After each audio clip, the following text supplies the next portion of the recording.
right, good morning, everyone, and welcome to the July 2024 meeting of the Oldham County Planning and Zoning Commission. I'm Greg King, Chair.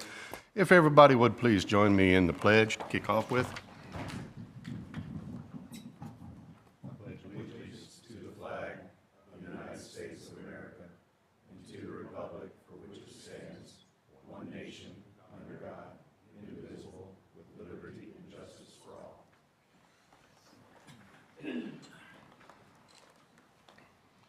Thank you, everyone, and if everyone would also please join me. Set your electronics to silent for the duration of the hearing. Thank you very much. First order of business will be approval of minutes from last month's hearing. Can I go ahead and get a motion on the floor? So moved. Mr. Elder, thank you very much. Any edits, corrections, or need a second? Let's have a second first. Mr. Finney, is that you? No? Ms. Jones, thank you. All right, Ms. Jones. I just had a few minor questions. Okay. On page 3 of 10, under the second portion with the second bullet point, it says the proposed subdivision sits on a parcel of land of approximately. Should that say of which approximately? It just doesn't read very well.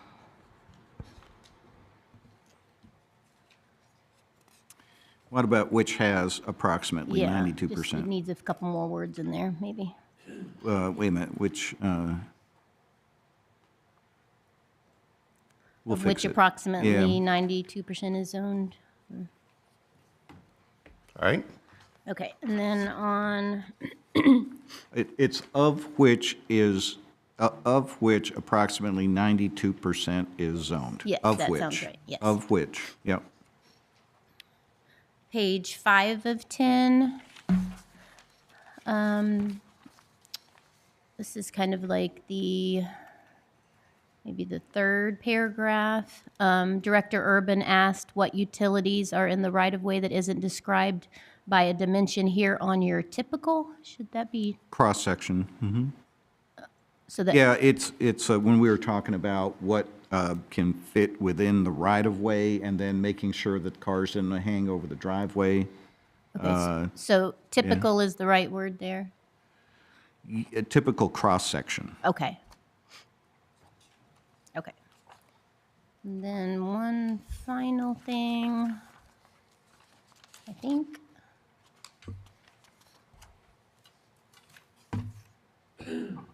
This is just more of a curiosity question. On page 410, where it talks about the City of LaGrange does not permit on-street parking, is that everywhere in the City of LaGrange or just subdivisions? Just subdivisions. Okay. Does that need to Obviously, on be? Main Street, which is in the city, I you know, can that's park what I'm on the like, street. there's street parking, okay. I didn't know if that should be specified for if someone's reading this and, because it says, the City of LaGrange, which does not permit on-street parking, so there will be no on-street parking if that just needs to be specified in subdivisions. Well, in the body of the minutes, it doesn't become an issue in terms of our decision, so. Okay. And I don't really know what the rule is, so rather than trying to fix it, if you're Okay. okay, we'll just leave it. Okay, all right, that's all I have. Thank you, Ms. Jones. Anyone else? All right. All in favor of approving as corrected, please signify by saying aye. And opposed, like sign. Minutes are approved. Okay, so Commissioners, first docket item that we're going to run through today is this matter of hearing protocol. The one that has withdrawn, according to your handouts here, is PZ24-010. So currently it is on the table and it needs to be removed from the table so that we can formally acknowledge its withdrawal. So can somebody please come up with a motion? I'll make a Remove motion that we withdraw docket PZ-24-010. Project has been withdrawn by the applicant. Thank you, Mr. Douglas. Do I have a second? Mr. Hampton, thank you. All right, discussion? All right, we'll go into a voice vote on this. All in favor of acknowledging withdrawal, please signify by saying aye. And opposed, like sign. And 24-010 was withdrawn. All right. Anything else? Okay, Ms. Edgar. Oh, let's go ahead and swear staff. Thank you. Do you solemnly swear to tell the truth, the whole truth, and nothing but the truth? I do. Thank you. Thank you. All right, and Miss Edgar, we have PZ-24-011 coming up, correct? Will you please read the docket? Docket PZ-24-011, application has been filed by Cornell Property LLC for a zoning map amendment for a non-owner occupied short-term rental property and museum located at 109 South Walnut Street, LaGrange. The property is 0.222 acres and currently zoned R4 Residential District, and the proposed zoning is CN Commercial Neighborhood District.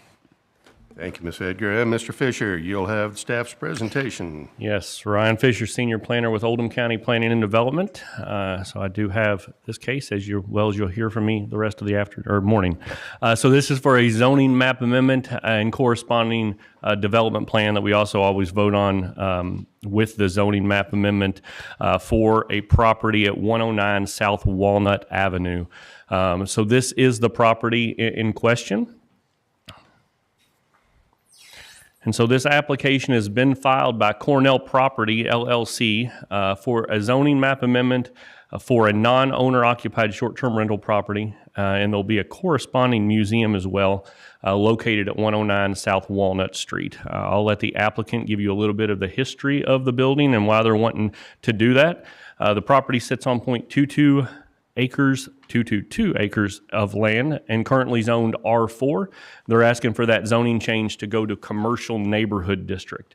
You all heard maybe a year ago a property across the street that went to commercial neighborhood as well. So a little similar to that, but we'll touch on this. There's some moving parts in this, so I'll try to make everything as clear as we can for you.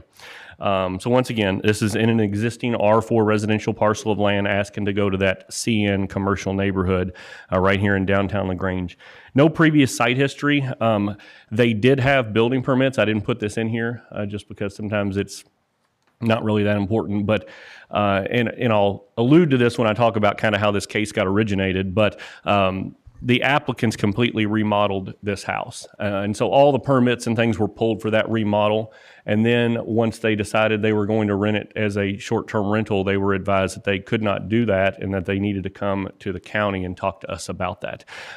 So while we have no previous planning history regarding it, they did have building permits, pulled all the necessary electrical permits and all that. As far as this case history goes, I met with the applicants several times. So when LaGrange Code Enforcement sent them to us, the applicants came in, talked about what they needed to do. At the time, in last fall, our short-term rental regulations had changed, and I know you all don't normally hear these cases, our Board of Adjustments does, but our short-term rental regulations had changed to not allow any more non-owner occupieds unless they're in commercial or office zoning areas. So with that being said, as we were going through this, we said, well, you can go, it's got to be your primary residence. We went through different options for them. After a considerable amount of time, I mean, this is probably when I first met with them, probably 5 months ago, maybe. It was decided that they were going to go through the zoning change. That way, it wouldn't allow them to have to move into it. It wouldn't allow, it wouldn't require them to have to go and get the conditional use permit. We thought, and we'll get to that in a second. So you can just kind of see that this has been going on for a while. So they did have a neighborhood meeting in early June, and then they formally applied to come here. We posted that to our website at the end of June, sent out adjoining property owner notifications, posted in the Oldham era, and then we did post a sign on the property on the 9th of July in accordance with law. So once again, a couple more pictures of the area here at Washington and Walnut. If you all are familiar with this house, just not too far from here. And these are a couple pictures just showing basically the sign posting on the property, but also gives you a pretty decent idea of what the house looks like. So here is the corner of East Washington and Walnut where the property resides. And our zoning map showing it's in R4, but you can see quite a few mixes of different occupancies around there. There's some commercial zoning, the commercial neighborhood just across the street, which was one that came through here not too long ago. So several different mixes of zoning around the area. Our future land use map does show that this would be single-family city. So the applicant's proposing that zoning map amendment to change it from R4 to commercial neighborhood. The purpose of that commercial neighborhood district is to promote the reuse of structures located in urban areas of Oldham County that have been constructed for mixed commercial and residential use, may be currently or used or vacant, or which are located on street corners or on blocks with a significant number of retail businesses. So this does sit just outside of downtown LaGrange, actually maybe not even just outside, it is in downtown LaGrange. So you can kind of see that it does really fit within that commercial neighborhood district. So the proposed development will be used as a non-owner occupied short-term rental, as well as a small museum relating to the history of the property. And once again, I'll let the applicants touch on a lot of the history behind the property and what they intend to do with that. So now the little kind of veer off here we have. So the property resides within the city of LaGrange. Now in early January of this year, LaGrange adopted their own short-term rental regulations, which for the most part pretty much took ours and everything it said, with a few exceptions. And one of the exceptions when we were doing the staff report was that commercial neighborhood in the Oldham County regulations doesn't require you to have to go get a conditional use permit. It's a permitted use to be a non-owner occupied short-term rental. Within the city of LaGrange, that still requires a conditional use permit. So when we get to the binding elements, if you all do choose to approve, that we'll probably want to put a binding element in there that the applicant must go get a conditional use permit from the LaGrange Board of Adjustments. They should apply for and be issued a short-term rental permit. I didn't put that in there because I don't really know the wording that we're going to use based on what we hear today. So that property does sit within the city, which has their own short-term rental regulations. So if you all choose to approve the development plan today, recommend approval of the zoning change to the city, there'll still be some additional hoops that have to be jumped through for the applicant. And this is just showing the LaGrange ordinance. We have this exact same sheet in our ordinance, except for the difference there you can see in the highlighted yellow is that commercial neighborhood within LaGrange requires a conditional use permit in the commercial neighborhood. And then you can see down at the bottom, the non-owner occupied host may be eligible for conditional use only if the owner currently resides in Oldham County or within 25 miles of the property. So, which the applicants do, but just wanted to make a note of that they have that in their ordinance as well. And so proposed binding elements, the approval applies only to the plans presented at the July 23rd, 2024 Oldham County Planning Commission public hearing. Should be no changes to the plan without review to the Oldham County Planning Commission and Engineer's Office. And the plan must comply with all federal, state, and county ordinances and requirements, comply with all necessary easement restrictions at the time of construction plan approval, which there won't be any changes to this building. And then the other one that we'll probably want to add in is that they still have to go forth for a conditional use permit and short-term rental permit with the city of LaGrange. But other than that, the applicant's requesting that zoning change. So we'll have two motions that you'll have to make if you choose to do so. So the motion for the development plan and then the zoning map amendment would be a recommendation to the city of LaGrange. With that, I think that concludes my presentation. Thank you, Mr. Fisher. So nothing additional from staff? Thank you. All right, commissioners, questions of staff. Mr. Douglas, is that you? Just remember to save some for the applicant. This is more of a technical or, excuse me, a legal question for staff. Or basically, if we're making a recommendation to City of LaGrange for a zoning map amendment change, why would we put in the binding element that it's bond approval of City of LaGrange for conditional use? Why can't they just do it when they make the approval of the recommendation to change the zoning map amendment. It would be in their belly whack at that point, I would assume, to do both. The only thing I could think of an answer for that would be, so the binding elements are approved with the development plan. The zoning map amendment is going to go to the city of LaGrange.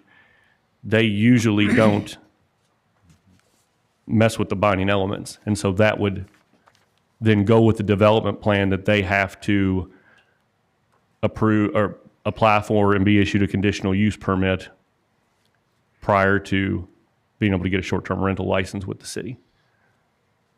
It's a little redundant, Yeah. but it keeps it clear. You can't have a short-term rental without a conditional use in the city, period. Right. So, I mean, I assume it doesn't hurt one way or the other. It's just that I was wondering, they could put additional conditions on it they can. at the Board of Adjustments. You know, in it's the just city. an understanding every step of the way. Okay. And I think the applicants actually really understand that, Okay, and you'll hear why they're going for a CN instead of a C1. okay. I just, C1 wouldn't require a conditional use, right. because it's allowed as if it were a hotel. So I'm assuming that you're going to explain why you're going for CN. Okay. Yep. Thank you. All right. Anyone else? Questions of staff? Very well. Thank you, Mr. Fisher. Oh, Well- Ms. Jones, I'm sorry. First thing, my screen is not working here. I can't help you with that one. Okay, my other one is, so the changes here on this, those have already been completed, where it says because you said there won't be any changes to the property, existing lean-to to be removed, proposed addition to existing residence, that's all been completed, is that? Yes, correct. Okay. Yeah, the building permits had already been finalized and everything is done, ready to go. They were pretty much ready to go when code enforcement said, you can't do that. So, Okay. All right. Anything else, commissioners? Yeah, we're going to work on this.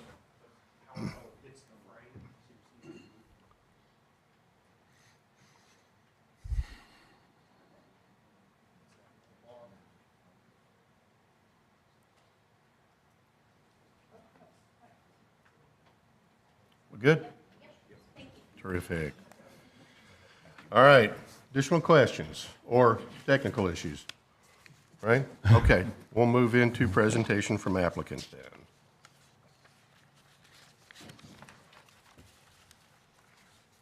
Morning, Mr. Chairman. Give me just a second to open up my file here.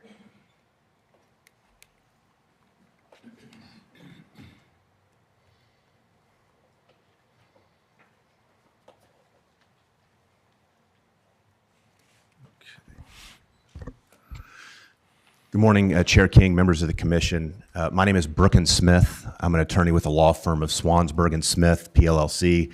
Our office here in LaGrange is at 117 West Main Street, and I represent Cornell Property LLC with regard to its application for a zoning map amendment. And with me today are the owners of Cornell Property LLC, Marcia and Don Cornell, who are sitting here in the gallery.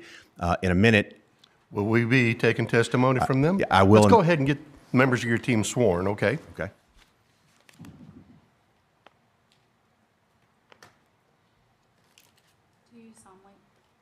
Do you solemnly swear to tell the truth, the whole truth, and nothing but the truth? Thank you.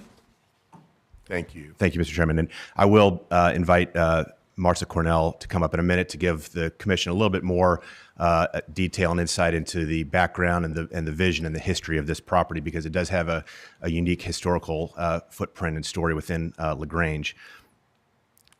But I'll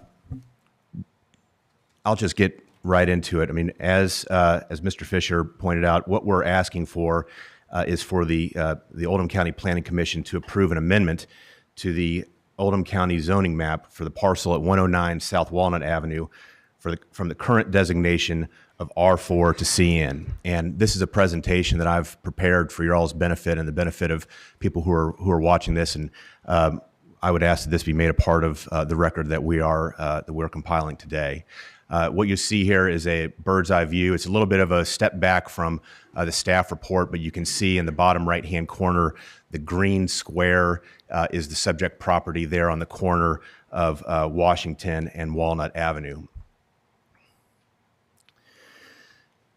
So Kentucky state law sets the legal standard for approving or considering the request that we are making of the commission today. And specifically, KRS 100.2131A provides that before a map amendment is granted, the Planning Commission must find that the map amendment is in agreement with the adopted comprehensive plan, or in the absence of such a finding, that one or more of the following apply. And then there's a cite to sub A, that the existing zoning classification given to the property is inappropriate and that the proposed zoning classification is appropriate. And what I'd like to just emphasize for the purpose of this standard is that there's actually two standards by which the commission can approve the map amendment that we are requesting. Either a finding that the amendment is in conformity with the comprehensive plan, or that the existing zoning classification is inappropriate and that the proposed zoning classification is appropriate. If either one, I would argue it would be appropriate to approve our map amendment. And the actual argument that we're making is that the proposed amendment satisfies both conditions, and so it can be approved on both standards for reasons that I'll go into right now. First, sort of taking the second standard first, the existing zone classification is inappropriate. Presently, 109 South Walnut Avenue is zoned as R4, which generally applies to high-density residences such as apartments and multifamily structures. This property was originally built in 1845 and has served as a single-family residence. And Ms. Cornell will go into a little bit more of the history of this in a minute. But in other words, the current R4 zoning designation does not adequately convey how the property was, is, or will be used. And this is another picture of the outside, the exterior of the building, a little bit different view from what the staff presented, but pretty much the same orientation. On the other side of the coin, the proposed zone classification is appropriate. A CN designation, which is what we respectfully seek for 109 South Walnut Avenue, generally applies to quote, promote the reuse of structures located in urban areas of Oldham County that have been constructed for mixed commercial and residential use, which may be currently underused or vacant, and which are located at street corners or on blocks with significant numbers of retail business uses. And that's a reference to Oldham County Comprehensive Zoning Ordinance Section 140-010. And again, we'll go into a little bit more detail, but again, the plan here is to use this structure as a mixed use, as a short-term rental property on the one hand, and as a public museum that chronicles and preserves some of the unique history of this building that not only is a residence of Buddy Pepper, but was also a resident of one of the members of the armed forces who was on the USS Indianapolis, which was a battleship in World War II, which was sunk by the Japanese in the theater of that conflict. And it has preserved some of the memorabilia from that time period. So what I've just described is how the proposed amendment satisfies that second prong of KRS 100.213, that the current zoning classification is inappropriate and that the proposed zoning is appropriate. But I would also like to stress and emphasize that this proposal also adheres to the Oldham County Comprehensive Plan. And specifically, I want to draw your attention to two objectives within that plan. First, land use objective LU-2-1 sub 1 expressly identifies as a goal the, quote, encouragement of new mixed-use development in addition to existing mixed-use centers and planned unit developments, end quote.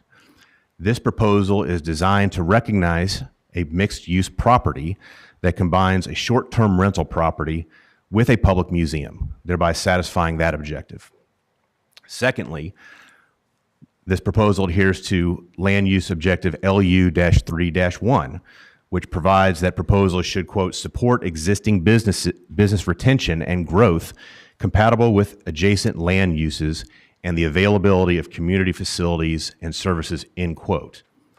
And this proposal will support that objective by supporting existing businesses in downtown LaGrange by providing an attractive spot for visitors to stay right off the Main Street corridor.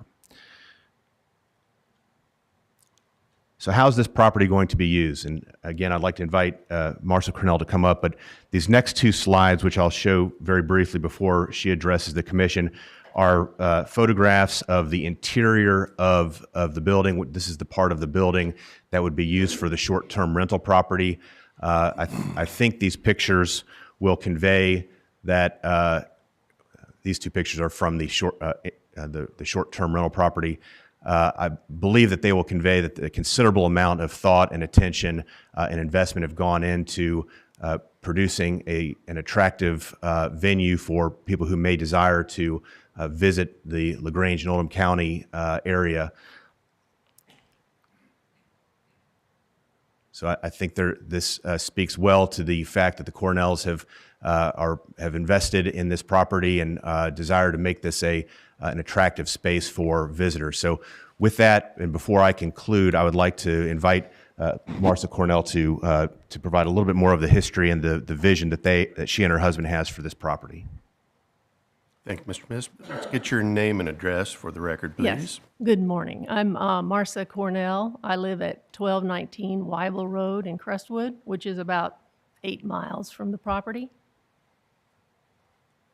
Thank you. You may proceed. Okay. As we were renovating the house, we found a time capsule in the attic that contained memorabilia from Howard Strawn, who was one of the young Marines that were killed aboard the USS Indianapolis on July 30th, 1945, which the 79th anniversary is coming up in just a few days. In that time capsule, we found drawings of him that he drew as a young boy of planes bombing and stuff, because back then, when you were a young man, you just wanted to be part of the country and be part of what was happening. So he joined the Marine Corps, and the family never really talked about him because he was lost at sea. They all just hoped that one day he would walk back through those doors and say, "I'm home." But he never did. And Mr. Penn, who was the third generation who lived there, was his nephew who had not been born yet. And Mr. Penn told me I was in my late teens when someone came to the house and was talking to my mother about my uncle, Howard.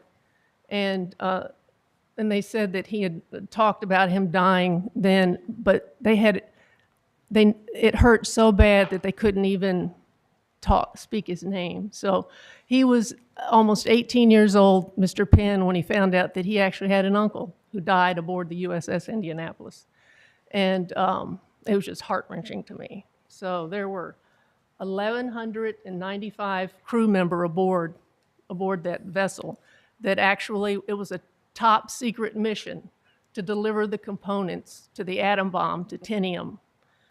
They dropped all those components, and they turned back around, and the Japanese submarine sunk the ship, and 300 men died instantly, and 890 faced exposure, dehydration, saltwater poisoning, and shark attacks for 4 days before anyone ever knew that they were in the water. We never found out how Howard died, but if you ever when I first heard about it, I never learned about this Indianapolis until I found this information in the house. So I did a lot of research, and I said, in school I never heard about the USS Indianapolis. And my husband said, we watched Jaws, and there was someone who mentioned the USS Indianapolis in there and how the sharks were eating the boys and how he had gotten bit and all that. And Don said that was the first time that I ever heard that. And to me, I remember seeing that in the movie, but I thought it was a Hollywood thing, that it was just fake, but it was real. And 316 survived out of the 1,195. There's one survivor still alive. He lives in California. The Legacy Committee has been up here, and they're very excited about sharing this information that we found out. Everybody thinks that house was all about Buddy. Whoops. I'm sorry. I'm not used to talking in a microphone. Okay. Yeah, I'm sorry. So everybody knows this house as the Buddy Pepper house. Buddy Pepper was born in that house in 1929. He only lived there just for a few years. I think it was 9 or 10 when he moved, but he was a piano prodigy. But I think there's more to that house and history, and we're right in the middle of the historic district of LaGrange, and I just think when you have history to share, gosh, it's a good time. We have the very front room was the only one that we kept with the original floors, the original baseboard, the original doors to the house, and also the original Civil War locks they were all original. My husband took them off and used a wire wheel, and they look beautiful. So that front room we were going to use as a museum.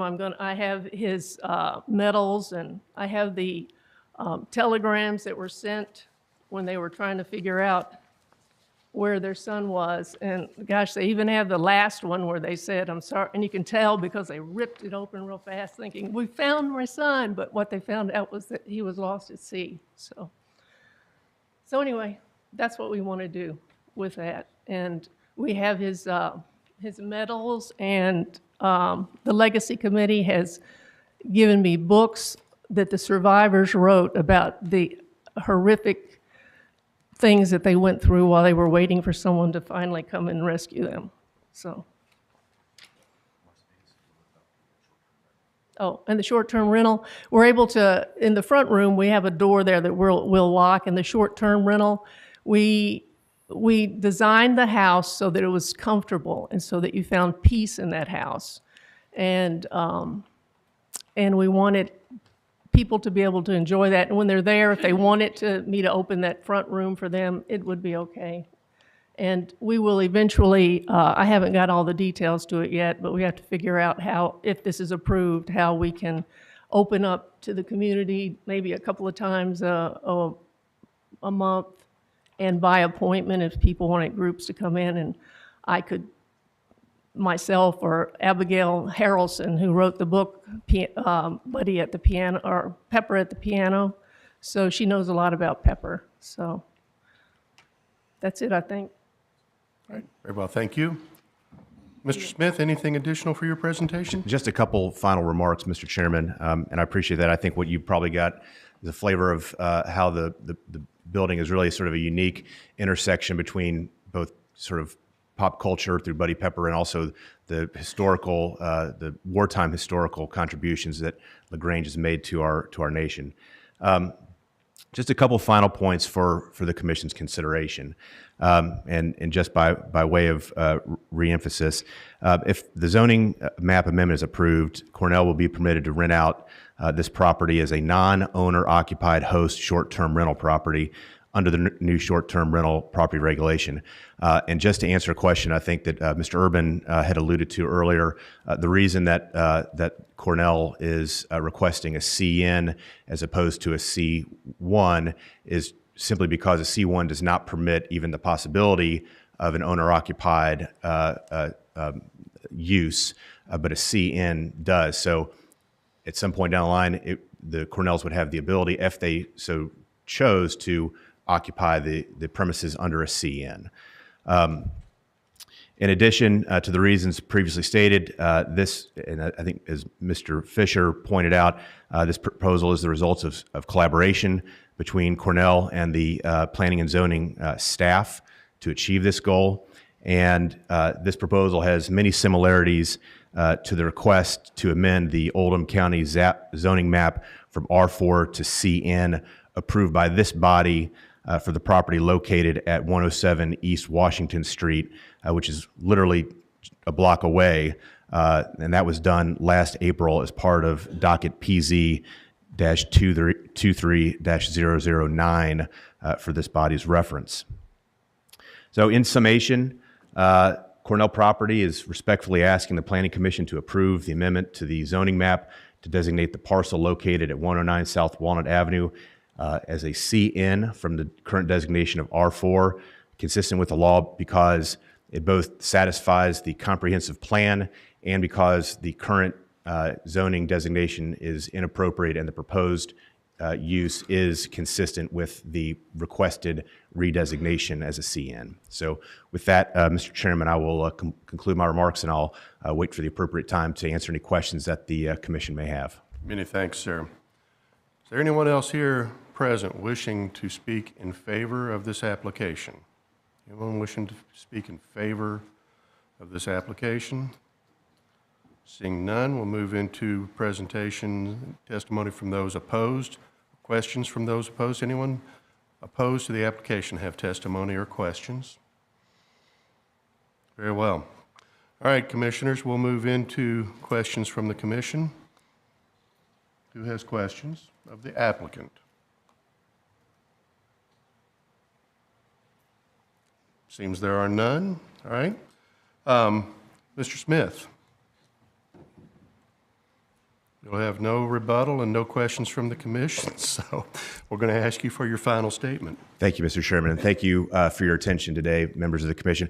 I won't belabor the point. I hope that the passion for this project has come through by Marcia Cornell and the really unique contribution that this property can make to this community. And again, I won't belabor everything that I've said. I just would point out again that because we're talking about this being a mixed-use property, both short-term rental on the one hand and a public museum, that conforms to the two objectives of the Oldham County Comprehensive Plan, LU-2-1, Sub 1, and LU, I think it's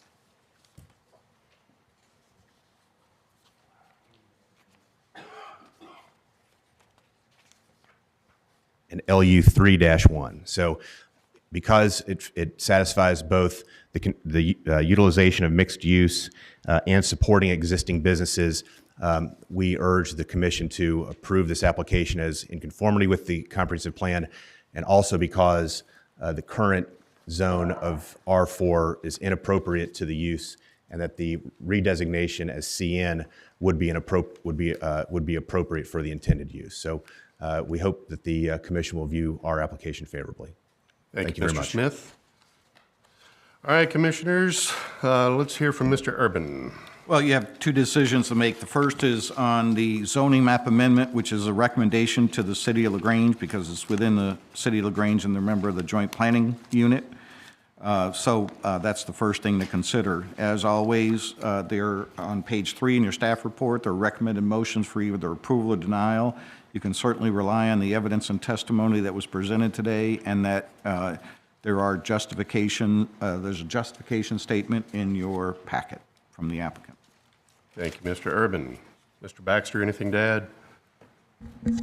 Nothing, Mr. Chairman. All right, commissioners, so floor is open at this time. First item up for consideration is the zoning map amendment. This is a recommendation to the City of LaGrange. Mr. Falvey. Yes, I'd like to make the motion for approval to the City of LaGrange on PZ 24-011. It complies with the objectives of KRS 100.21 and in the LU 2-1 and LU 3-1 of the comprehensive plan.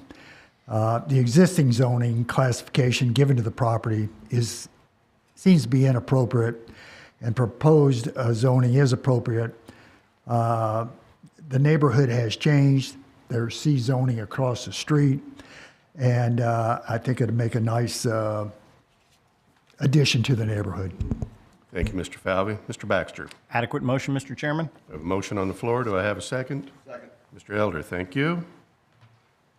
Discussion? All right, we will move into roll call vote. Ms. Elder, Ms. Edgar? Ms. Davis? Yes. Mr. Douglas? Yes. Mr. Elder? Yes. Mr. Falvey? Yes. Ms. Kraus? Yes. Mr. Finney, sorry. Thank you. Yes. Mr. Fox? Yes. Mr. Hampton? Yes. Ms. Jones? Yes. Mr. Winters? Yes. Mr. Klingenfuss? Yes. Ms. Nasser? Yes.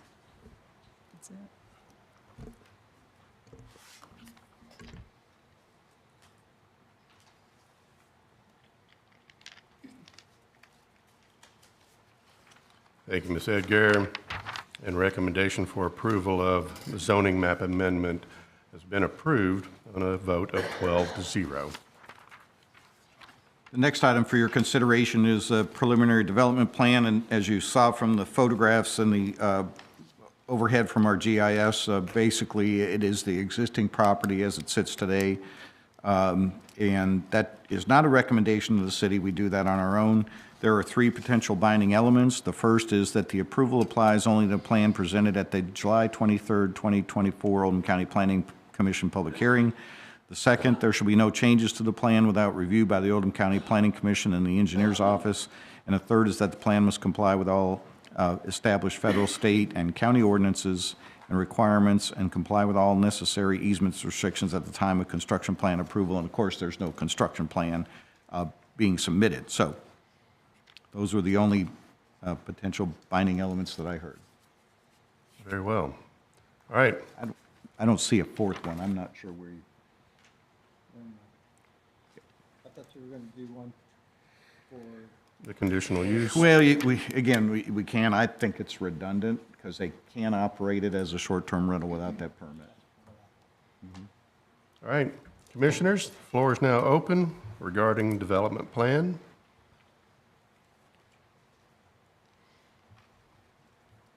Mr. Falvey? Sure, I'll make the motion to approve the preliminary plan. It does comply with the objectives of the comprehensive plan, LU 2-1, LU 3-1. And I would, I'm sorry, add the proposed binding elements as added by Mr. Urban. Thank you, Mr. Falvey. Mr. Baxter?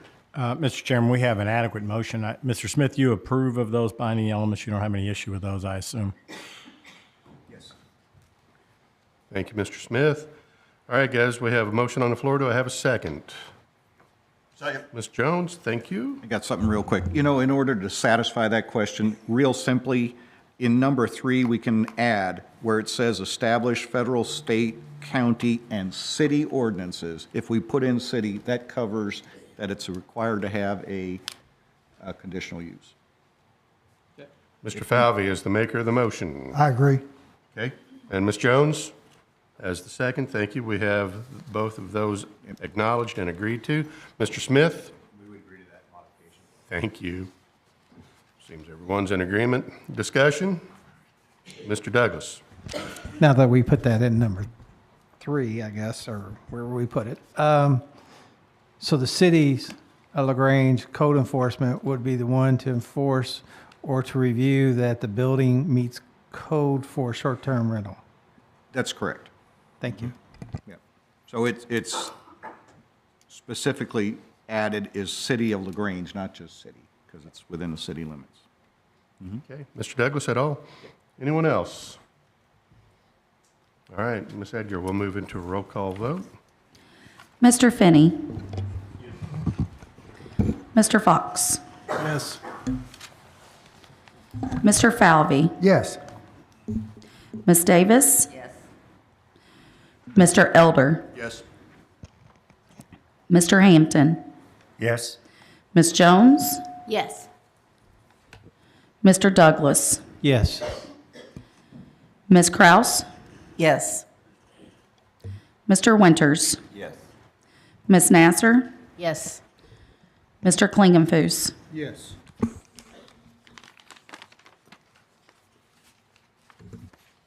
Thank you, Ms. Edgar. And the motion on the preliminary plan approval is passed on a vote of 12 to 0. All right. Everybody good? Commissioners good? Okay, moving into next docketed item. And Ms. Edgar, would you be so good to read the docket for us? Docket PZ 24-012. Application has been filed by Glenview Partners Acquisitions LLC for a development plan review for a proposed warehouse distribution center complex located along the Commerce Parkway Extension, Buckner. The property is 59.98 acres in zoned IPD Industrial Park District and I-2 Heavy Industrial District. Thank you, Ms. Edgar. And Mr. Fisher, you again. All right, it's me again. Right. Ryan Fisher, Senior Planner with Oldham County Planning. So this is for a development plan, site plan review for this property in the area of 393 Commerce Parkway Extension going up to Mattingly Court area in Buckner. So this application has been filed for a proposed warehouse distribution center complex, three different warehouses on that location. The property is on 59.98 acres, and it is zoned IPD, which is our industrial park district, as well as a portion of I-2 heavy industrial. So this is the location, the site information. It's currently undeveloped. And for some reason, I have a very short presentation for you today. I was going to go out and take pictures to make it a little bit longer, but they would have really done you no good because it was just some grass and trees. So I decided I wouldn't bore you with those. So once again, it does sit on 57.51 acres of property. No previous site history to note. As far as this history, we did here have a pre-application meeting with the applicant back in May. We went to TRC in June. I've attached those meeting minutes to your staff packet as well in case you need to reference those at any point. And then as far as this case, we posted it to our website at the end of June, sent out our adjoining property owner notices on the 3rd of July, and the public notice appeared in the Oldham Era on the 11th. So here is the large property in question that encompasses really this general area here and here. This parcel's a little different because it does encompass so much here. You've got Tri-County Ford here, all the businesses on Mattingly Road, and then here is our map doesn't show it, but Commerce Parkway, if you've driven it lately, does not stop there. It keeps going through now. So that is the property that we're looking at. Here is the zoning, IPD, and then once again, it's got a little portion of I-2 there, but really you're looking at the entire IPD district where this proposed warehouse will go. So the applicant is proposing those multiple warehouse buildings on that 57.51 acres of land. The intent of the IPD is to create performance-based standards that will best utilize the community's limited industrial and commercial resources, resulting in the expansion of the community's economic base and enhancement of the community's quality of life. The IPD is intended to provide sufficient space and attractive landscape and planned industrial parks for industrial, commercial, and office activities, protect future economic development opportunities from incompatible land uses, ensure compatibility between industrial, commercial, and office operations within an industrial park, and provide employment opportunities for community residents, as well as reduce commuting times. I did include those IPD regulations within your staff packet as well. At the tail end of the staff portion of that report for you to look at. It's got several standards as far as parking goes, landscaping, and all that stuff. Everything at this point, they do not have a tenant at this time, so everything that kind of meets the objectives of the IPD right now, they have met. And like I said, one of the binding elements is going to be a landscape and lighting plan will have to be approved. That's also covered under the IPD.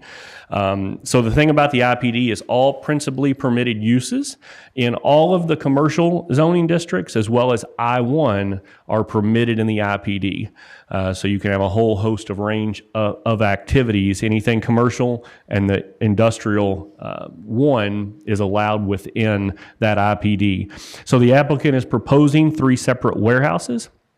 They're known on your plans, if you see the plans, as Tract 1, Tract 2, and Tract 3. So that's a total of 729,445 square feet.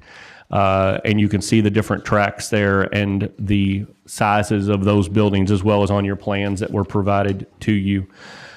Here is a look at those plans. I'm sure the applicant is going to provide you much more information on these buildings. That you've got those plans. And then one representation of the buildings that they provided is located here. It was also in your staff packet as well. And so proposed binding elements on this approval applies only to the plans presented at the July 23rd, 2024 Oldham County Planning Commission public hearing. That landscape and lighting plan must be submitted for approval at the time of construction plan approval. There should be no changes to that plan without review by the Oldham County Planning Commission and Engineer's Office, except for those landscape and lighting plans, which are reviewed at the staff level. And that plan must comply with all established federal, state, county ordinances and requirements and comply with those necessary easement restrictions. With that being said, that concludes my presentation, and I'm sure the applicant has a lot more that's going to fill in the gaps for me, but I'll entertain any questions if you have them. Thank you, Mr. Fisher. Mr. Silliman? Oh, I forgot about him. Sorry. How can you, right? Get your name and address for the record, please. Yes, sir. Jim Silliman, County Engineer, 100 West Jefferson Street, LaGrange. You should have in your packet the Technical Review Committee comments. All those would apply from the Engineering Department. There are some detailed comments in there that I won't go over, but primarily as the County Engineer and Stormwater Coordinator, we're focusing on review of traffic and stormwater impacts. With regard to the stormwater, it is a large site. Obviously, it's greater than 1 acre of land disturbance, and as such, they'll be required to obtain a Kentucky Division of Water KYR 10 permit for the land disturbance, in addition to an Oldham County Stormwater Management and Erosion Control permit. With that permit, they'll provide construction plans to my office for review. We'll ensure that the design handles the stormwater in accordance with our current ordinance. They've shown several proposed detention basins to do just this. In addition, the discharge of the basins appears to go to the I-71 right-of-way, so they'll also be responsible for addressing KYTC's responsibility, which is the addition of another storm event, the 25-year storm event in that detention basin analysis. There's jurisdictional streams, mapped blue line streams. You can see them on the plan here. One primary going through here. As such, any impact or disturbance to those waters would require permitting from the Kentucky Division of Water as well as the Army Corps of Engineers. We've had preliminary coordination with the applicant's engineer on staged construction to potentially begin land disturbance outside of the areas that would impact those streams, and then as they acquire those permits, be released to start working closer to those. So they're very well aware of that requirement. We would also require before, during the completion of construction and before the release of erosion control bonds, we'll require that easements be provided around the detention basins and a stormwater maintenance agreement, and that'll be recorded with our county clerk. There's also a somewhat unique feature in that at this very southeast corner, there's a detention basin that was actually constructed as part of the Tri-County site. It's actually on this property. They're aware of it, and this plan actually shows a proposed wall to not disturb that area. With regard to traffic, the data that we fished from the Institute of Transportation Engineers manual agrees with data that their traffic engineer provided us, which is basically that the site generates over the 100 PM peak hour trips that would require a traffic impact study or a traffic assessment. However, there's another criteria that we look at, which is the volume on the road that it connects to, which is Commerce Parkway.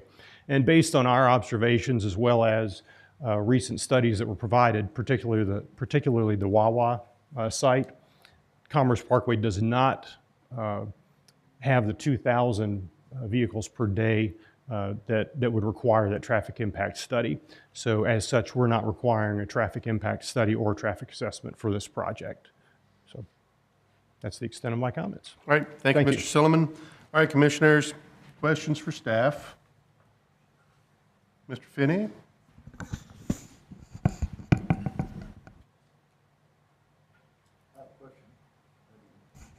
I have a question for Mr. Siltman. Even with the addition of Kroger there, the additional traffic does not... Not at that location. Not at that location? No. Okay, thank you very much. All right, commissioners, anyone else with questions? Mr. Douglas?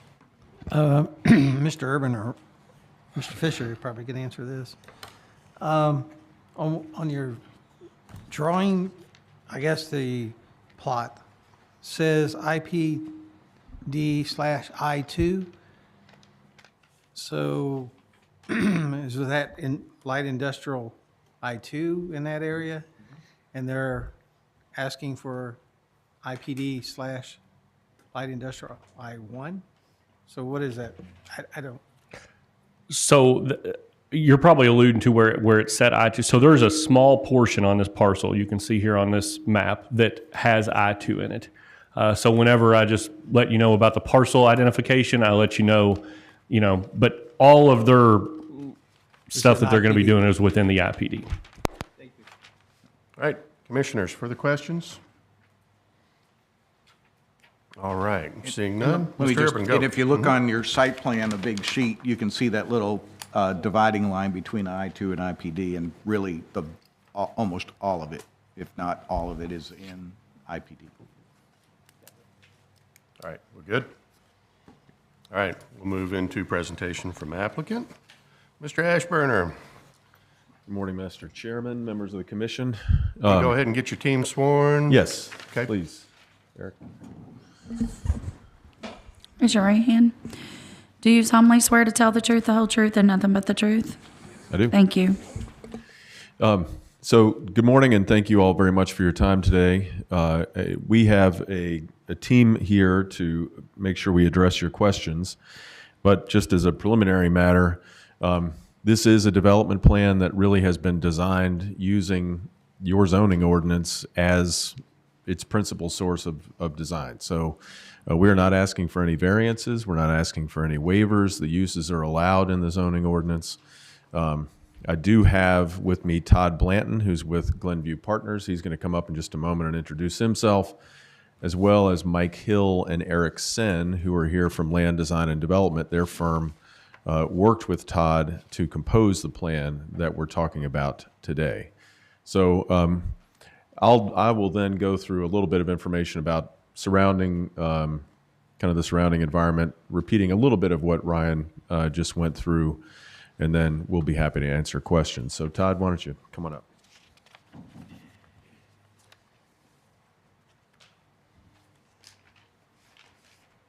Get your name and address for the record to begin with. Yes, sir. Todd Blanton with Glenview Partners, 111 South Highland, Memphis, Tennessee, 38111. Thank you. Thank you. Thank you for having me today. In short, Mr. Ashburner is going to hit on all the detail, but I met with Mr. Bazanis and Ms. Hamilton, probably 6 years ago when I was at another firm. I grew up in Louisville. I actually think that Louisville is one of the best logistics markets in the United States for a variety of reasons, and I've wanted to develop particularly this property, but more importantly in Oldham County for a number of years. as Mr. Ashburner mentioned, we think this site is kind of the premier site for Oldham County for our use, and we felt it complied with every ordinance associated with land use, and we were really just trying to work with economic development and work with the land use offices to make sure that we were a good corporate citizen and brought jobs to the community through our tenants and provided a nice Class A development for you. So Mr. Ashburner and Mr. Hill will provide more detail, and we're all happy to answer any questions. Thanks, Glenn. Thanks, Todd. So initially, as I think Ryan alluded, you've got the subject property here.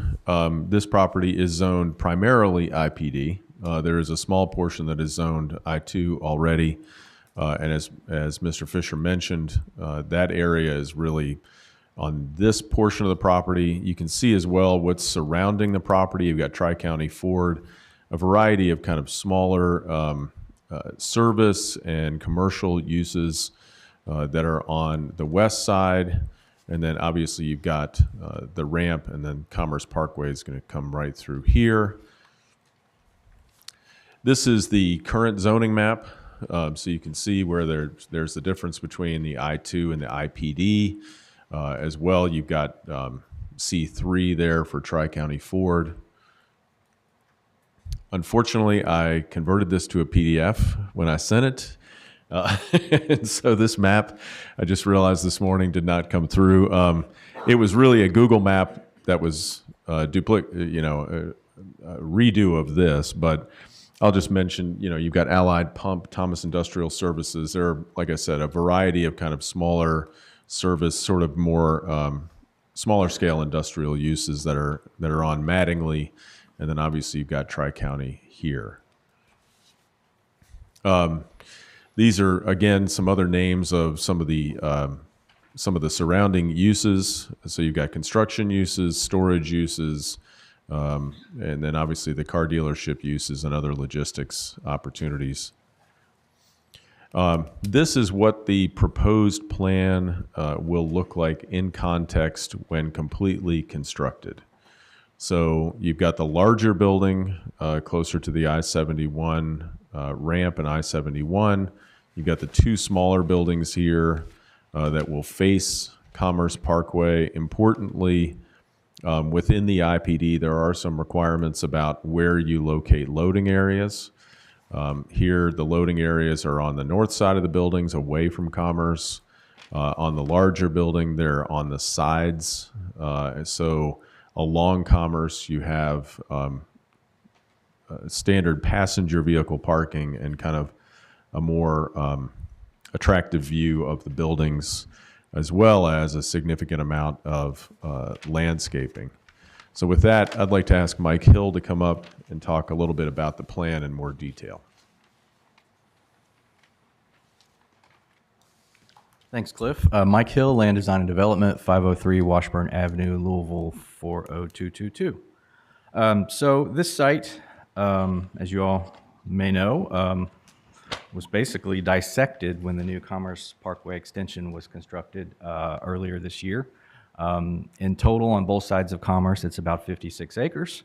On the north side of Commerce, what's left is approximately 18 acres, which will be divided into two 9-acre parcels. Each would have an industrial zoned warehouse on them, about 136,000 square feet for each of those two buildings. Then on the south side of the new Commerce extension is a 36-acre parcel, approximately, and a warehouse approximately 450,000 square feet proposed. So what we've designed is an area, or we've used the site to provide parking required for each of those sized buildings within each of the 3 tracks proposed. So we're meeting parking requirements in that respect for each lot. Landscaping shown is what is required by Land Development Code for Oldham County. So, of course, if approved, we will provide a much more detailed landscape plan that shows the exact numbers and species and locations of the required plantings. We are showing stormwater management. As Mr. Silliman alluded to, we've been working very closely with his office. We've had a lot of discussions with him up to this point, and we'll continue to do so as we move forward to design a series of detention basins and stormwater management system that captures the additional rooftops and pavement to meet the requirements of Oldham County's ordinance with regard to stormwater. We've also been working with all the other utility agencies, MSD and Oldham County Water and others, to ensure that we have adequate utilities leading to the site, and we'll be working with those agencies as we proceed with the site construction plans as well. It is interesting that this site is almost 100% surrounded by other industrially zoned properties, whether they're I-2 or IPD, with the exception of Tri-County Ford, which is C3. And then, of course, we're adjacent to the interstate to the south. That's basically the summary of the site. Of course, we're here to help answer any questions that you might have at the appropriate time. Thank you, Mr. Hill. Thanks, Mike. So one thing I just want to mention, of course, as I said at the very beginning, the proposed development really was designed using the comprehensive zoning ordinance as the guide. You all see lots of cases where a potential development comes in, it needs waivers, it needs variances. Here we have a development that is not only compliant with the comprehensive zoning ordinance, but is also compliant with the comprehensive plan. So this is a future land use map. In your staff report, it's noted that this is shown as commercial and industrial. That's the future land use map recommendation. In addition, here are some guidelines within the comprehensive plan that talk about new commercial and workplace and designated existing centers. That's exactly what we have here. We're surrounded by other commercial and industrial uses. This is exactly where you would put the kind of development that we're talking about today. And, further, the zoning ordinance, the comprehensive zoning ordinance really is, and it even states this in its statement of intent, is an expression of the comprehensive plan. So comprehensive plan says this is kind of how we want the community to develop, and then that intent is turned into the regulations that you all and obviously the staff, Jim and Ryan, enforce. So I did want to mention this is I call this a similar building design because this is a rendering of the type of construction that Glenview has employed in other areas. Obviously, the final design of the building will have to comply with the IPD and will be brought back to the staff to ensure that it does, along with the lighting plan, along with the landscape plan. With that, I think that it's a compliant building, it's a compliant development, and so we would ask that you accept the staff's recommendation and approve the site plan. As I said, we have Eric Sen and Mike Hill here to the extent that you have plan questions. Certainly they're available, and then if you have questions about Glenview, Todd Blanton is here as well. So thank you very much. Thank you, Mr. Ashburner. Is there anyone else here who wishes to speak in favor of this application?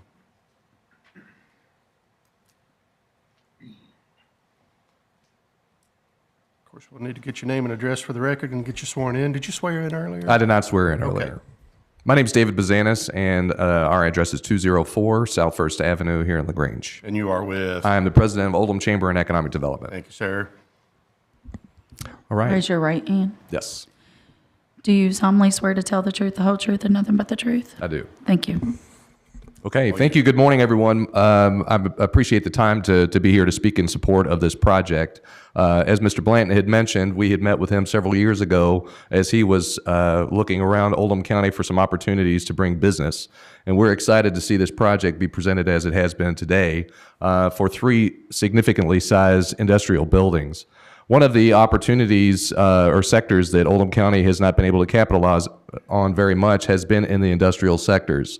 A lot of the reason for that is typically that Oldham County is kind of laid out for more of office-type projects. But as you all know, the office environment is changing very rapidly and is a very dynamic setting. Commercial development relies on residential growth, but meanwhile, a lot of significant industrial projects have been landing in and around our region, specifically our neighbors in Shelby County and across in southern Indiana. And so what this project does is allows us to have an opportunity to have some inventory that makes us competitive when projects that come through the State Cabinet for Economic Development, through our regional partnerships with the I-71 Coalition, which are the corridor, the 5 counties that head up the I-71 corridor, and our partnership with Greater Louisville, Inc. in the Louisville area. We receive a lot of the leads that you see that get announced for other communities, and a lot of the barriers to our ability to compete for those projects is simply not having adequate inventory. I'd like to also comment on the investments that have gone up prior to this that have led to this project being here today. Years ago when Mr. Blanton visited us, the Commerce Parkway extension was only being discussed and planned. The widening of 71 was not certain, and also the 393 realignment and extension underneath the railroad tracks was not done. Those were really critical projects to be able to accommodate the type of users who will likely locate in these buildings. And so we believe that in addition to making a significant impact on the tax base through the property tax and the insurance premium tax, which is how the county collects on economic development, that also will have a significant economic impact in providing good jobs and continuing to incent the commercial development that's happening all around that corridor. So it's with that, I'm very excited to be here today and speak in support of this project. I'm happy to answer any questions if that's appropriate. Thank you, Mr. Brazanis. We'll come to that in a few. All right. Anyone else wishing to speak in favor of this application? All right, seeing none, we will move into presentation. Questions from those opposed to the application? Does anyone wish to speak or ask questions in opposition to the application? All right, seeing none, we'll move into questions from the commission. Commissioners, questions for the applicant? Mr. Falvey. The developer, please.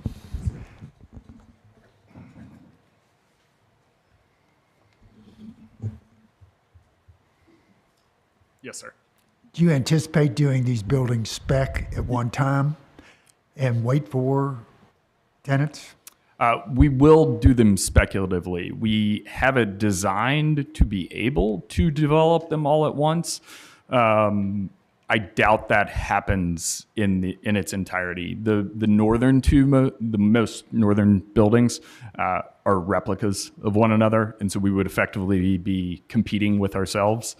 So we probably will hold off, both from the competition standpoint and from we need a nationwide permit for the northwest building, which will delay the project a little bit.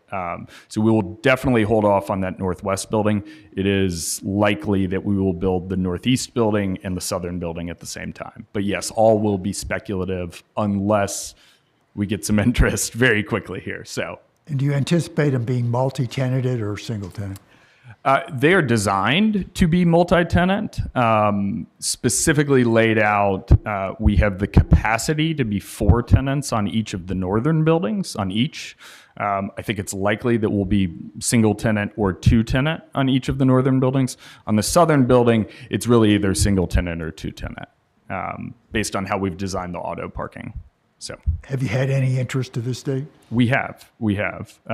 So it's very preliminary, but we've had positive feedback from brokers who represent these kinds of users. Okay, so, thank you. Yes, sir. Thank you. Mr. Falvey, anything additional? Okay, who else has questions? Mr. Hampton.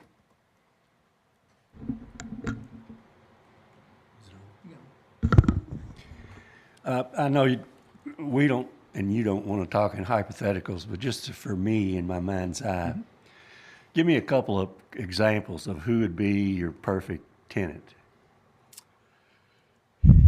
Examples are tough. It doesn't have to be a name, right? But it could be what they do or what they. How it works. Yes, sir. Yes, sir. The ideal user, or the likely user, is what I should say, are either retailers that have some sort of consumer product. So it's basically just pure distribution moving in and out of the facility. Maybe there's some picking and packing of boxes inside of the facility, but no heavy industrial stamping, fabricating, anything along those lines. We want to stay away from those not at all costs, but as much as possible. Obviously, it would have to adhere to IPD anyways. So there's certain restrictions around that. So typically, it ends up being a retailer that is moving their supply chain, either a retailer or a consumer goods manufacturer, and they're just using this for distribution. Or it's a third-party logistics company like a UPS supply chain or a FedEx supply chain or a Ryder Logistics who has another location here. Someone like that who is doing the supply chain work for a consumer product manufacturer or a retailer. So there's an office component because they have to be able to receive the shipments and ship the shipments out. So there are a handful of office jobs typically. And then on the interior, it's mostly racking or floor stacked goods, and they pick and kind of reorganize the boxes for shipments out. So thank you. Yes, sir. All right, Mr. Hampton, anything else? Thank you. Mr. Douglas. This could be for, I guess, whoever's going to do stormwater over there on, yeah. You might follow up with some of this. Let's get your name and address for the record, please. Erickson, Land Design Development, 503 Washburn Avenue, Louisville, 40222. Sorry, Eric, I didn't see you back there. No problem. He was mentioning the northeast building that potentially could be built at the same time as the south larger building. What design or what will you use? Because I don't see any way to capture runoff to the Blue Line stream in between that I-71 trailer storage and the other IPD area. It looks like there's some type of catch basin in those general areas, but I do not see anything, and it looks like it slopes to that direction. And that's a lot of impervious surface. Are you talking about this pipe here? Or are you talking On the other side. here? Go. Oh, over this side. Yes. That. Yeah, so all this will be diverted over to this stream over here, and the detention will be handled within these basins along this stream and down here along 71. So the slope goes which direction? The contour. So you're going to change the. Right. We'll be required to make sure that we're not increasing the peak runoff at either location. This, once we get down here to I-71 or to this location here where it goes underneath Commerce. Okay. Because those are small streams. Yes. And I believe right now there's a 54-inch culvert right here. So we did speak with Eldindy and Eric's team about they could direct the stormwater to this area and bring it across without detention on this side because they're still maintaining the stormwater on their site. Okay. As long as it is maintained on their site before it's released, then they're handling that detention in accordance with our ordinance. And that's what he was mentioning, the 54-inch pipe.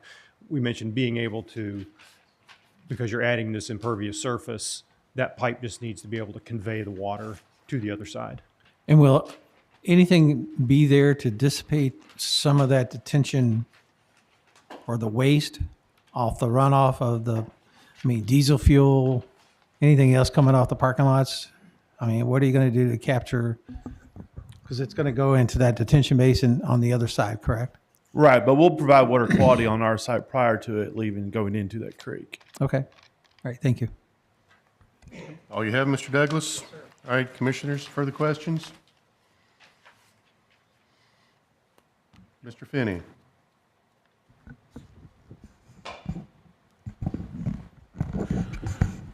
On this, and I really don't know who to direct this to, but on the plan, we've got approximately 60 acres, and to the east side, we've got about 6 acres that's not shown in this development. Is there any immediate plan for that 6 acres? we are actually not acquiring that 6 acres along 393. That is not part of our plan, if you will. The plan terminates, I guess, if you will, at kind of the eastern boundary of what's shown up there. So it is going to be separately parceled out from the eastern portion, that little kind of keyhole along Highway 393. So what's redlined here on our paper here is not exactly what's in your plan.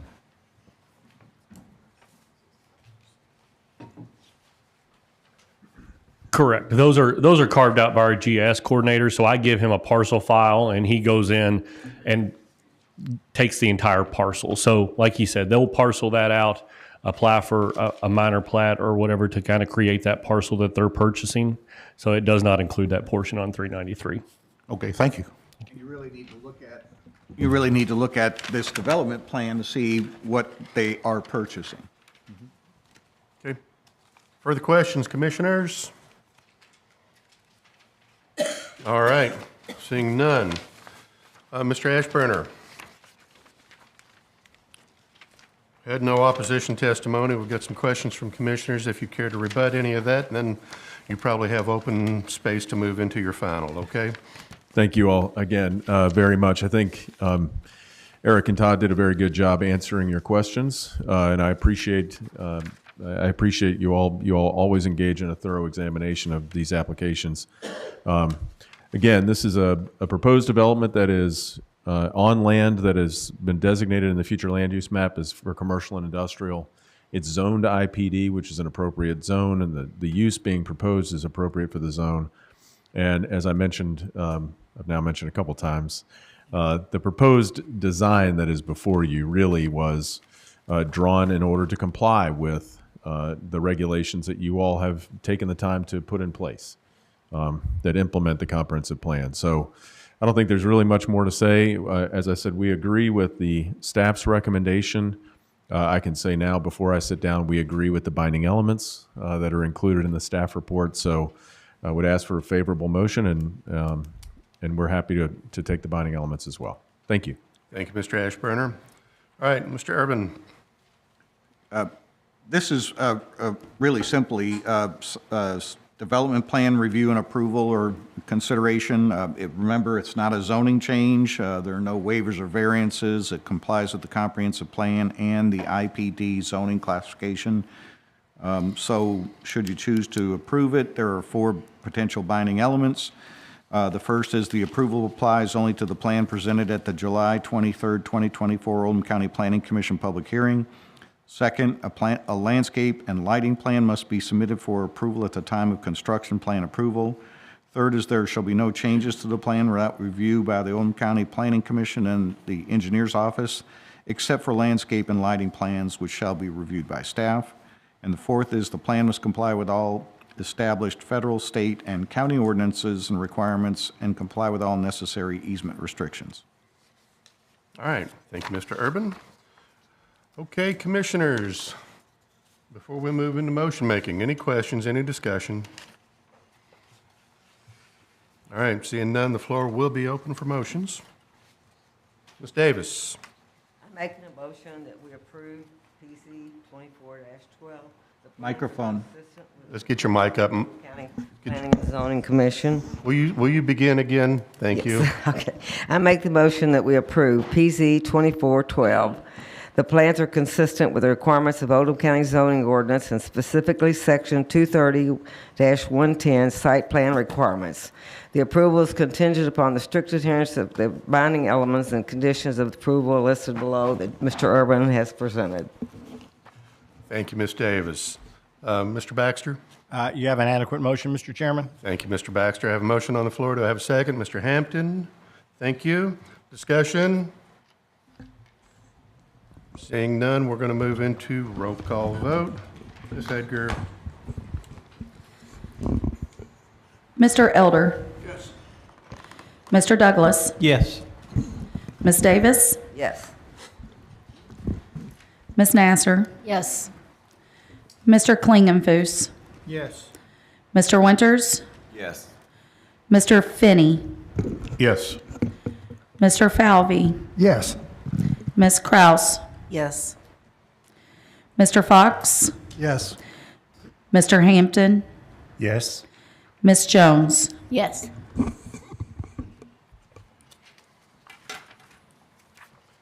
Thank you, Ms. Edgar. And PZ-24-012 is passed on a vote of 12 to 0. Thank you, folks. All right, guys, we're going to take a quick break before we settle into the next docket item. Let's make it 10 minutes good enough? Okay.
Okay. Thank you, everyone, and we will now return to order. Ms. Edgar, can you please read the next docket? Docket PZ 24-013. Application has been filed by Verizon Wireless in Horvath Communications for a uniformed application for cellular antenna tower with waivers to construct a 195-foot telecommunications tower and related ground facilities located at 4050 West Highway 524, Westport. Waivers requested are a reduction, excuse me, are a reduction in the landscaping buffer, in the minimum lease lot area.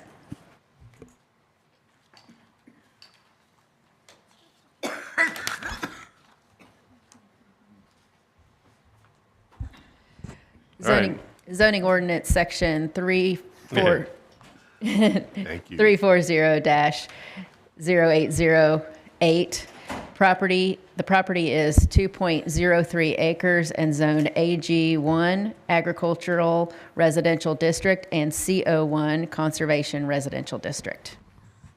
Thank you much, Ms. Nasser. All right, Mr. Fisher, you'll have staff's presentation. Yes, Ryan Fisher, Senior Planner with Oldham County Planning. So as we stated, this is for a telecommunications tower and landscape buffer and minimum lot area waivers. It's very similar to an application you heard back a few months ago on Highway 22. Same waivers that you all heard for that one and cell phone tower. I will ask for a little grace on this. This is in my 2 years here. This will be my first cell phone tower that I'm doing. And this staff report is set up a little bit differently than the ones that I'm used to doing as I took over from Brian's case, as well as the PowerPoint presentation is a little different. So just ask for a little grace on that. And I will note that on the first page of my staff report, that says PZ 23. So disregard that one as well. As I was going through this, I found all sorts of issues that I had. So as we said, this is for a telecommunications tower and waivers. As far as the notifications, the applicant notified their intent to file an application by sending certified letters to those adjoining property owners, posting a legal advertisement in the Oldham era, as well as posting a sign on the property. And then the planning office also provided notification of this public hearing by posting on our website at the end of June, sending out adjoining property owner notices on the 3rd of July, and that posting for this hearing was in the Oldham era on the 11th of July. So this is the parcel in question right at the corner of Vixen Lane and Highway 524, or Covington Ridge Road. It'll be this particular parcel right here on the corner. So the applicant is requesting approval to construct a telecommunications tower that would consist of a monopole telecommunications tower of 195 feet with a 4-foot lightning arrestor for a total height of 199 feet. This facility is intended to provide improved coverage for wireless communications in the area. Related ground equipment will be located on a concrete pad, and the leased lot area is 10,000 square feet for approximately 0.22 acres on the site. Here is an elevation of the tower. It does provide future antennas, 3 of them on that tower as well. Here is the premises, the leasee's premises, along with the 30-foot access and utility easement that will provide access to West Highway 524. And the overall site plan for the project, as you can see, the tower location, the related ground equipment, fencing around the location, and then the access and utility easement going out to 524 at the north side of that photo. Here's a few other documents. These were included in a large packet of material that were provided to you all. So this is the overall site plan with tower distances to nearby houses, as well as the overall site plan with pad distance to property lines. And then a more detailed site plan showing the location of the site.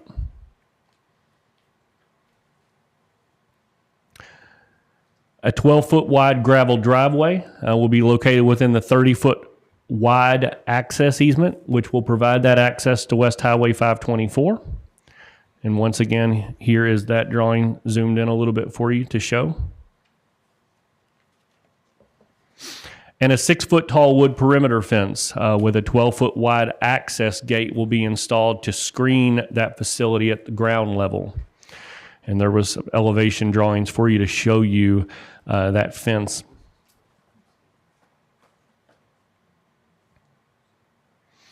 As far as the procedural process for this, similar to that case that we heard on Highway 22, that application was filed on June 10th. So a decision regarding this application must be made within 60 days for a telecommunications tower, and that's in accordance with that first paragraph, our Division 340 as well as KRS 100. And so a decision deadline for this application is August 10th. So if the Planning Commission does not either approve or deny the application by this date, the application is automatically approved unless the applicant has agreed in writing to extend the decision deadline.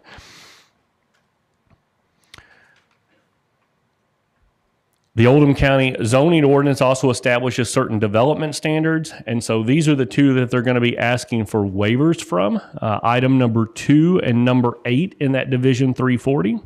And once again, very similar to the case you heard on Highway 22. So the outside perimeter of the security fence surrounding the antenna tower shall be provided with a landscape buffer.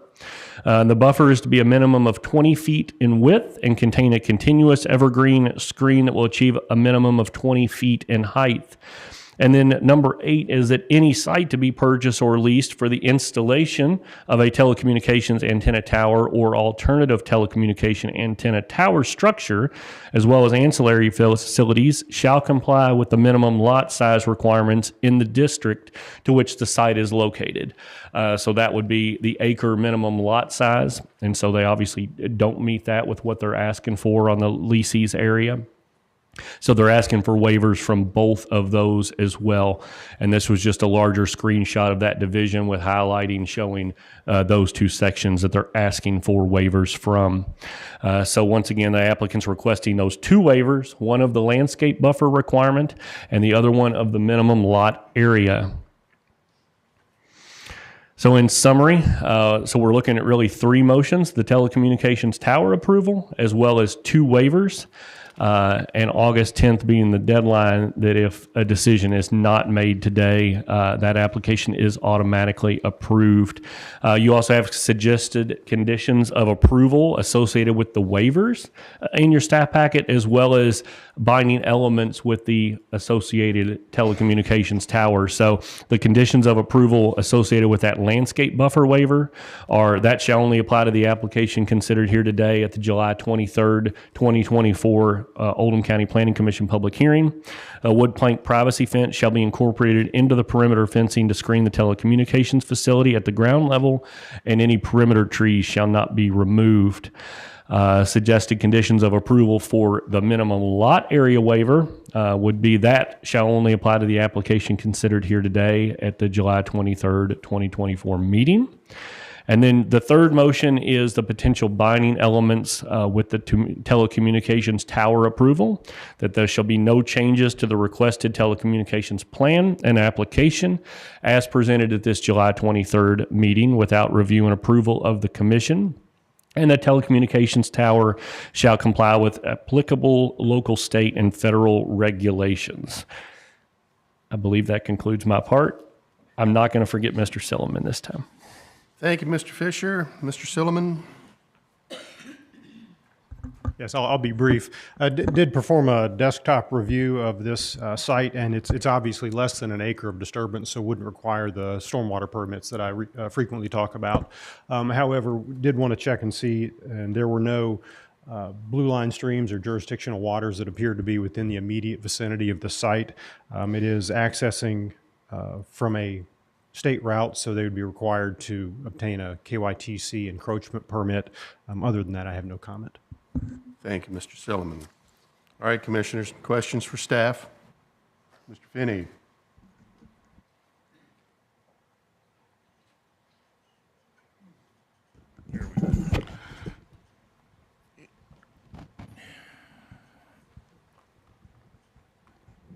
Can we not approve this with, because of the size of the lot? Well, that's your first decision is the minimum lot size waiver. Right. You know, it doesn't get approved if you don't approve that waiver, and we'll talk about that when we get there. And then the second is, a much simpler one is for the landscape buffer requirement. And then really, after you get through that, according to the state statute, you either accept the cell tower or you tell them how it might be improved to be in better compliance with the comprehensive plan. I mean, it's getting down to where we require an acre, and they're down here to where they're less than a quarter of an acre. That's correct. So it's kind of like, well, you're pushing down to where, okay, we'll put this on a postage stamp if we want to. Well, you know, originally, and if you look around the county, originally, all of them were on much less than an acre. Right. And if you remember Mr. Carter, when he was our legal counsel as county attorney, he set us straight on the fact that the minimum lot size is 1 acre. And so it really isn't a density requirement like we would consider a subdivision. It's whether or not it's appropriate to have it on less than an acre and not be in compliance with our minimum lot size. And Mr. Bagster agrees with that. And Mr. Urban, remind me, when we considered this one on 22, the lot size, I think the methodology, and I may be incorrect, but it was a 1 acre lot, and I think they worked it out that the ground not needed for the tower site was actually leased back to the landowner, or some way or another. We did something. I mean, it was an acre on the other one. It was, and somehow it was just reverted back to the owner because they were also, I believe, farming the land. Yeah, yeah. All right, Mr. Douglas. Mr. Finney, are you finished? I'm not sure my question's answered, but yeah, my question's finished, but. Well, again, it's a discretionary decision to determine whether or not they should lease 1 acre, even though they don't need it. I'm going to stay in the same line of questioning. And I know it's been testimony by staff that this is equivalent. I'm not going to say, you didn't say equivalent, but similar to the one on Highway 22. I beg the difference. I mean, the one on Highway 22 set way off the main highway, back off, and this is setting right on Highway 524. Well, So- I think he just meant by comparison, it's a similar case in that The waiver, it is a the cell variance. tower Right. with a landscape waiver. So the question is to the staff, I know everyone keeps talking in the county about Highway 524. And if Highway 24 ever was widening anymore, what easements are left for them to take on that roadway? I mean, because there's always been discussions through this county about the issues with Highway 24 and the drainage issues and the roadway. So I'm not sure how bad that section is. I know you did it, Mr. Silliman did a desktop review of it. So, but I know he's familiar with the highway, and I know he's familiar with the stormwater runoff that goes through that area. So I guess my question is, if the state, my understanding is the state is supposed to be working with some project. Not in this location. Not in this location. Yeah, and Correct. if you look in the packet that was provided by Horvath, there's a site survey, and that site survey identifies West Highway 524, Covington Ridge Road, as having a 60-foot public right-of-way by deed in this area. I know of no plans by the Transportation Cabinet to widen this segment of the roadway, and typically they widen it a little bit on each side if they were to take additional right-of-way.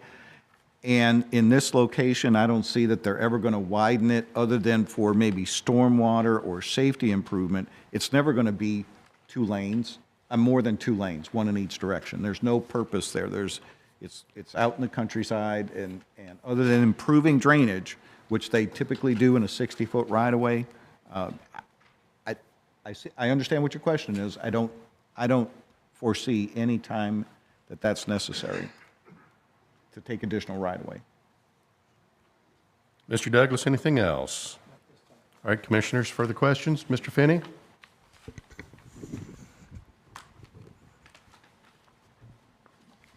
If we are, okay, can the cell tower be built no matter whether we deny it on the basis of the acreage is too small or not? I'm gonna look at our attorney for that answer. Because we've had it in the past. Well, if they're going to build a cell tower, they're going to build a cell tower, no matter what, because we don't really have the prerogative of denying a cell tower. In other words, what was the guy spoken here? Dave Pike. Yes, Mr. Pike spoken here. We always started with, you can't deny us. You can't deny it, correct. So if we can't deny it, we can't deny it. Well, So again, your determination really is the less than 1 acre site appropriate or not, and grant a waiver or not? And then the landscaping requirements, and you need to hear evidence from the applicant in order to determine either of those at this point. So I'd suggest that before we continue a long-term discussion about it, let's go on to the applicant's presentation and get more information. And certainly, Mr. Finney, I expect the applicant is going to address this concern in all likelihood. So, because when we talked about it the last time on the Highway 22, there was some discussion about the lot size and the proposal, and so I'm sure that information will be discussed as part of the applicant's presentation. okay, thank you. All right, commissioners, further questions? Seeing none, we will move into presentation from applicant.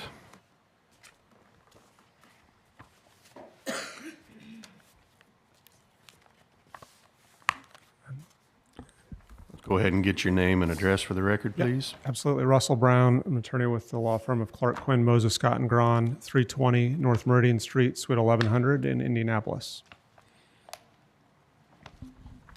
All right, you may proceed. Thank you. I was here in September of last year, I believe, talking about the very case that you guys are referencing on Highway 22. As a reminder, in that case, you did grant the waiver related to the lot size and denied our request for waiver related to landscaping. So I think that this case is probably dissimilar on the landscaping component. And we'll talk about that in just a moment. But for on the lot size, I would say that a couple of things. First of all, as shown on the site plan, a telecommunications ground facility does not require much more than 10,000 square feet at a maximum usage requirement. Even to have ground equipment for 3 or 4 carriers does not require more than 10,000 square feet. So to go and lease extra space from a landowner for that purpose is really of no value to either the landowner or to the wireless communication provider. There's no use for it. It does not meet any functional need for this. Additionally, because there are not setback requirements related to the tower or related to the compound or those types of things, that would generally be another reason why you might have a larger lot, so that you could comply with setback requirements either to a lot line or to adjacent residential uses. Here, a couple points. One, this is on a 2-acre parcel. The adjacent parcel to the south is owned by the same landowner, by the lessor. So there's about 6 acres that are owned by the same landowner as this parcel. So you have about an 8-acre parcel. A majority of it is wooded. So one of the reasons we're asking for the landscape waiver is that we would be taking out existing trees to plant smaller trees. So we think that functionally, First of all, it doesn't provide any additional screening, and it actually is, I think, bad public policy to take out existing trees to add smaller trees. As it relates to those kind of binding elements related to those requests, we would agree with those. But that's the reason for the request on the lot size. If they're concerned about adding, additional improvements between the boundaries of the lot area and the adjacent lot lines, I certainly think we could work through how to protect that or prevent that from happening, so we're not throwing up another accessory structure or something between the lot line, the lease area lot line, and this proposed property line. So it is the reason that we would request it is that it functionally it would not change the location of the tower improvement. If we had a larger area, we would still build it in the same location. So whether we lease 10,000 feet or lease an entire acre, the proposed location of the wireless communication facility would not change. So if you're looking at location-specific questions, that is not modified by complying with the ordinance. So that is the reason for the rationale. And we believe it is an appropriate waiver to grant when considering this tower. Happy to walk through just the tower generally, but I know that those are the first two kind of hurdles to overcome. This is an application of Horvath Towers. Horvath Communications. Horvath is a national tower builder, as was the case in previous applications here. Verizon is a proposed tenant at this location, but Horvath would be the leaseholder and would ultimately be the constructor of this tower. One correction in the staff presentation: this is proposed to be a lattice tower, not a monopole tower. So it is not it is lattice design. Does not have any guide wires, but is proposed to be a lattice design and not a monopole, as provided in the staff report. This location was chosen on this property for a couple of reasons. One is to utilize those existing stand of trees to try to shield ground equipment from adjacent properties. As mentioned, the property owner to the south is the same property owner here, but by retaining those trees to the east and west and to the south as well, we believe that provides some shielding of the ground equipment. Thus, the site is only visible from the drive along the highway along 524. As mentioned, this would utilize actually less than the 10,000 square feet of lease space. There is a 10,000 square foot of lease space. The compound is a 75 by 75 compound. It provides ground area for Verizon Wireless plus up to 2 additional co-locators. It is proposed to be surrounded with a 6-foot tall wood fence as provided in the staff report. Verizon would be the top tenant. They would be 190 feet would be their center line. As shown in the site plan, you have up to 3 additional antenna installations that would be permitted. At this height, we have an FAA determination that indicates it would not require to be lit, so there will be no tower lighting on this site as proposed. After completion of construction, it is a low traffic generator. You have essentially maintenance checks or when you have new equipment installed on the tower. So there's not a significant amount of construction on the site after the tower itself is approved and constructed. You do have an on-site diesel generator. Typically, it's diesel. Given that there are no nearby streams, that I would anticipate it would be a diesel generator that's utilized in emergency situations only, when power fails in the nearby area, and that is tested on a monthly basis. This location specifically was chosen in the county to fill what is a pretty significant coverage gap, kind of as you move to the north towards the river, and also in the areas to the east. So in the coverage maps that are part of the uniform application shows that there is a hole in this area of the community that is filled by this tower. It also provides a pretty good bridge of coverage to a tower that's located south here, as well as a tower kind of to the northwest that is in Indiana. So this provides coverage, meets coverage objectives. Often anymore, I'm talking about capacity. I'm talking about getting on and off the network faster when you're streaming or providing data services. But based on coverage maps, it appears here that there are significant coverage gaps, meaning you cannot make a call from many areas in this area of the community. As required by Kentucky Revised Statute 100-9865, the applicant has considered the likely impacts on nearby land uses and values and concluded that there is not a more suitable solution which can achieve the coverage and capacity objectives identified by Verizon Wireless for this area. That is our statutory obligation. We have an RF letter in the uniform application that provides that data. There are no co-location opportunities nearby. There are no tall structures upon which these antennas could be located. Thus, the reason we're here talking about a new tower. New towers obviously take longer. They take longer because they have to go negotiate with a landowner, have to come to you, seek your approval. I have to go through the siting process, the federal and state approval process, and that generally is an 18 to 24-month process versus if there was an existing site, we could be operational in 6 to 12 months. And this is very reactive business in that we are reacting to customer needs and demands. When Verizon was looking for a location, the center of their need area was kind of near the corner of 18 Mile Creek and Rebel Ridge Road, so a little bit south and west of this site. But this site is approximately 0.6 of a mile, according to GIS, from that kind of dead center of the need location. So based on topography, based on the opportunity to have a willing landowner, this was the site that was chosen and presented to you today. Happy to talk a little bit about why needs exist. Briefly, the most recent data shows that 72% of Kentucky households are wireless only. That's up from 52% in 2016. So in 6 years, you went from 52% to 72%, which is a pretty dramatic change.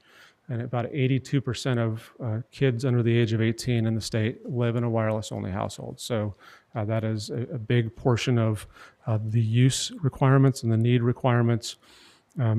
Also, about 15%, according to Pew, about 15% of adults across the country have broadband or high-speed internet access only through their wireless device.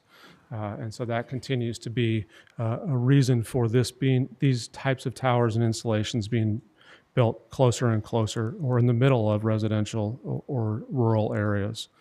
And nationally, rural residents are most likely to have no wired broadband, so they are most likely to utilize their wireless device for that purpose. In many communities throughout both Indiana and Kentucky where I practice, we don't have in our comp plans areas laid out for public utilities or for necessary above ground public utilities. We don't lay out where our power lines are going to run. We don't lay out where you might have other utilities that are installed. From our perspective, wireless communications capacity is a public utility. It's not, doesn't have the same advantage. I can't come in and say, thou shalt give me your property to allow me to put something there, but it is utilized in the same way that water and sewer and electricity are generally utilized in modern society. So your comp plan doesn't say this is where you should put wireless communication facilities, but they are a part of the orderly development of modern communities in our country. We believe that this property provides the best opportunity to enhance the current customer service needs and to provide for continued growth of the wireless needs in this part of Oldham County. We believe the uniform application is complete and stands ready for your approval today. With that, I'll be happy to sit down, but we request your approval of the two requested waivers and the uniform application as provided. And I'm happy to listen to those here to speak about it and then answer questions of the commission. Thank you, Mr. Brown. While he's up there, you know, I didn't hear a justification for your landscape waiver or a justification for your, which is what you've heard this discussion about. And you can also, there's an overhead there if you want to put up any exhibits. You haven't showed us any exhibits.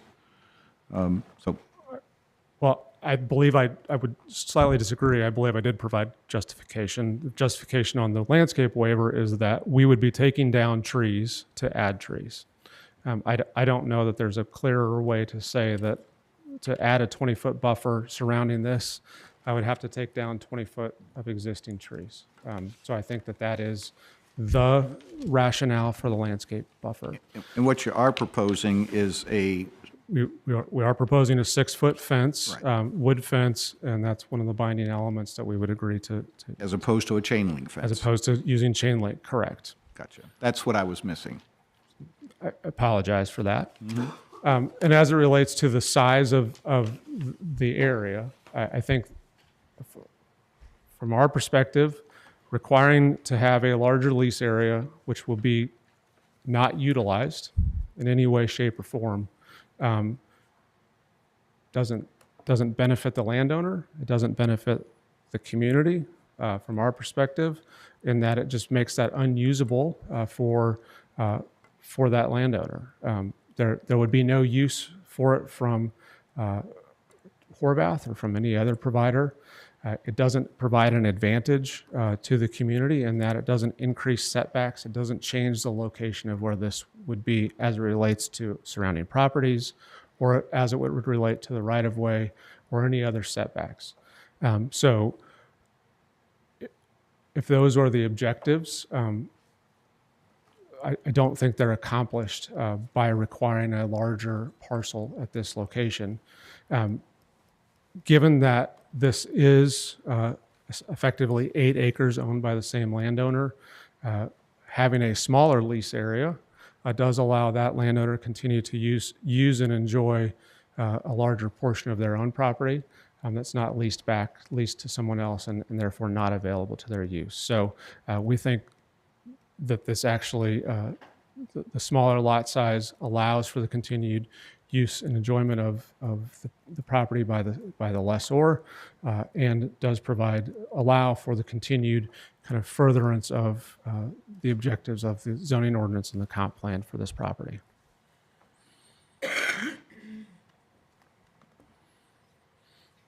All right. Thank you, Mr. Brown. Is there anyone else here who wishes to speak in favor of this application? Anyone wishing to speak in support of the application? Being none, we'll move on into next phase. Testimony and question by those opposing the application. Anyone wishing to speak in opposition? We'll go ahead and get you all to stand and get you sworn in. I will collect your names and addresses as you approach the podium. Please, everybody stand and swear in. Raise your right hand. Do you solemnly swear? Raise your right hand. I solemnly swear. Do you solemnly swear to tell the truth, the whole truth, and nothing but the truth? Tell the whole truth, all the truth, and nothing but the truth. Thank you. Thank you. Name and address for the record, please. David Burnett, 3715 West Highway 524. Please proceed. I received this in the mail, probably what you're all looking at now. That's why I'm here. I don't Stay close to the microphone so we can pick you up on the record, okay? Okay. I don't normally come here and speak in front of a bunch of people. Wasn't determined to do this, but when it comes down to this, all of our friends out there, a lot of them won't be here today. A lot of the older couples and stuff can't make it. And a lot of people couldn't take off from work today either. At 9 o'clock to come. I thought this was going to be at 9 o'clock this morning. We moved out here. 524 is a 12-mile loop. I know most of you know that. It's called as a scenic byway. And you don't know how many cars and motorcycles come out on the weekends driving that road. And what you were talking about earlier about widening that road, there's some things on 524 that just widen it a little bit. But if you all take a drive out there, go down to Knock on Wood or driving down to the to the park, it's a peaceful place, and it's all agricultural. And would y'all want to see that tower in your front yard? Open your door and look up and see a tower? You're talking about taking down trees, the canopy of trees. The trees are what, it's what you're taking that and put smaller trees. It doesn't make any sense. But that 524, it really needs to be paved. You've got school buses that run on that road up and down that hill. And there's not much left of that road. They get off. I've driven the school bus and it's dangerous. It needs to be fixed. I know they put the culverts down on that one hill, but be calling it a scenic byway, and then people will come out, and they're coming from all over. There's companies that come out here and drive. It's just a peaceful place. And a cell phone tower just doesn't need to be there. And all the neighbors a lot of them, like I said, can't be here today. And I don't normally do this, get in front of a bunch of people. I don't want to make a neighbor mad. I just don't want to do it. But it just, everybody that talked about it just, I don't know if they put off radiation. I don't know. I don't know what, to put up that 6-foot fence after taking down a bunch of beautiful trees. I don't see that either. I might be getting that wrong, but if you drive by that, if you go out there today and drive by exactly what we're looking at, you'll know what I'm talking about. The trees are right there. It's in a little bit of a corner. The corner's a little bit blind. Not that there's in the Dixon Lane's right there, so everybody that's out there knows to slow down and go around that. When you come around the corner now, and if you go out there and look today, if you come around that corner and you go past the straight Tingle Lane, which is right there, you pass Tingle Lane, the first thing you see is that big group of trees. If that's gone, you're going to see a cell phone tower. That's why I'm here today. I've got a son that's right beside me. Two friends right there. Their driveways are going to be looking right at Dixon Lane, which is going to be looking at that. When I opened my door this morning from where I live, looking straight ahead, I can see those trees. Now there's going to be a cell phone tower right above them, or if they're even there. I wasn't really planning to get up here and talking, but once you listen to that, and once you make that loop out there, it's a peaceful area out there, and it's always been that way. There's a lot of old farmers that aren't there anymore that I've talked with. I mean, it's just a place where everybody, you come down to knock on wood, you go in there, you see the people down there, the park. It's just a place, there's a lot of people that come to that park. It's a beautiful place, and it's beautiful if you go from there outside of Westport and make the total loop, you'll see what I'm talking about. You won't see another tower there. And if anybody tries to put one, I'm sure they'll probably be standing here too. I'm trying to be up here and not forget anything, but if you do have a chance, if you just take that ride today, it doesn't take much. You can see the little town of Westport. You see the park, see what y'all done to the park. It's been an improvement all the way around. And there's a lot of people that come out here and make that loop. Like I said, I don't want to make a neighbor mad, but when it comes to that, I don't know. It just, this is a Verizon phone.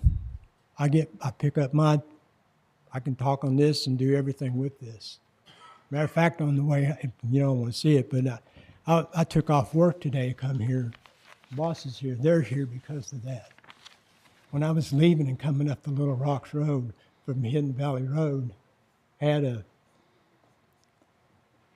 bunch of turkey walking down the road, and I stopped, started taking a video of them.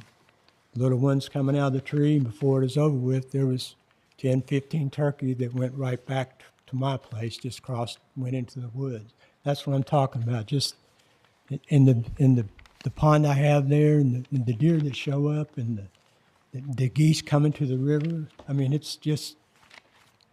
you're living on the fringe of society there. And what y'all have gone through today and all these buildings and the planning and everything was what everybody that's out there moved out there for, is to get that piece, to get it. It just, I don't know. I just felt like I had to come up here and if you did, and the other thing that when you talked about 524, we've been forever trying to get that road paved again and even widened a little bit, even for the school buses on that hill.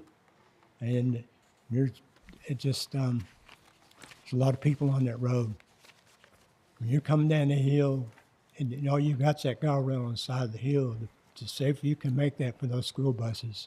I think about that a lot. This is minor compared to, to fixing the road for the school buses and stuff. Well, But this isn't a hearing about fixing the roads. And when I said about the widening, it's within a 60-foot right-of-way, they can make improvements. That was my only thing. And I don't know of any improvements, and I understand there are places along 524 where it's tricky. So I do understand that. I'm just looking at it as from a school bus driver or big, there's not a lot of big trucks come out there, but the thing about it is school buses.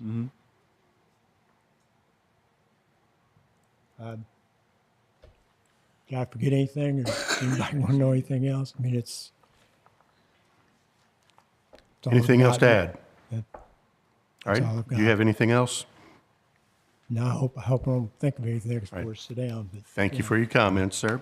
All right. Who else would like to speak?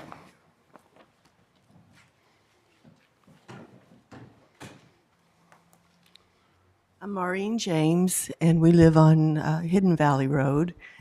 We're a neighbor to Dave, and this eyesore will be what we see every single day when we leave. And Hang on one second. You stated the road. Can you please give me the proper address? 8300 Hidden Valley Road. Right, and you are, sir? Stephen James. Come closer to the mic, Husband please. and wife. Right. We have 136 acres. Understood. So while you guys Can are we giving speak- testimony here, hang on. While you guys are giving testimony here, what goes on the record is what you can get into the microphone. So Okay. speak to the Very microphone, good. okay? I'd like to speak first. Okay. I have no idea why this would be proposed on a scenic byway, that everybody enjoys. It's advertised.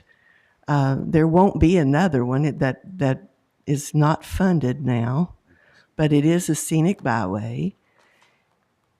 It's a beautiful stretch. It's a very tedious road, and that, I think, is why no one saw the sign. It had to be brought to my attention. I passed there many times without seeing the white sign, because when you drive that road, you're paying attention to the curve right where that cell tower is proposed. And you're really not looking for signage out there. But I haven't talked to anybody who is for this. It's an eyesore. This is the last rural area of Oldham County. And if you all haven't been out there, please take that 524 drive. It's it. When it's gone, it's gone. And it's your all's responsibility, in my opinion, to protect what is valuable to us. And, you're talking about 1 acre or a quarter acre.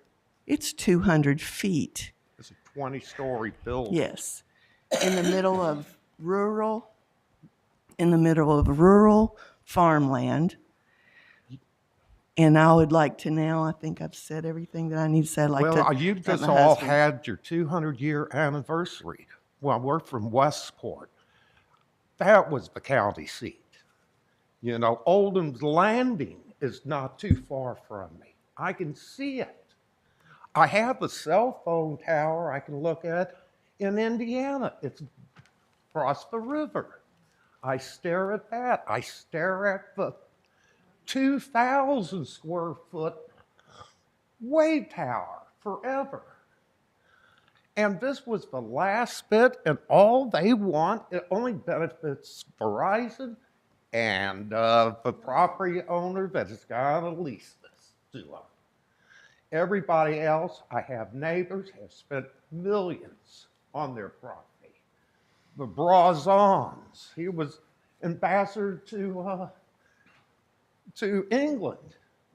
Matthew and, but boy, they put in millions. I've known the Tingles, I've known the Brown, I've been living out here 45 years, I'm a native Louisville. I got away from Louisville for this. And I have 4 houses on it. I've repaired historic houses on my property and built and cleared. And now my value will go down because everybody will see that as our main part. So I don't know why you have to have it on 524.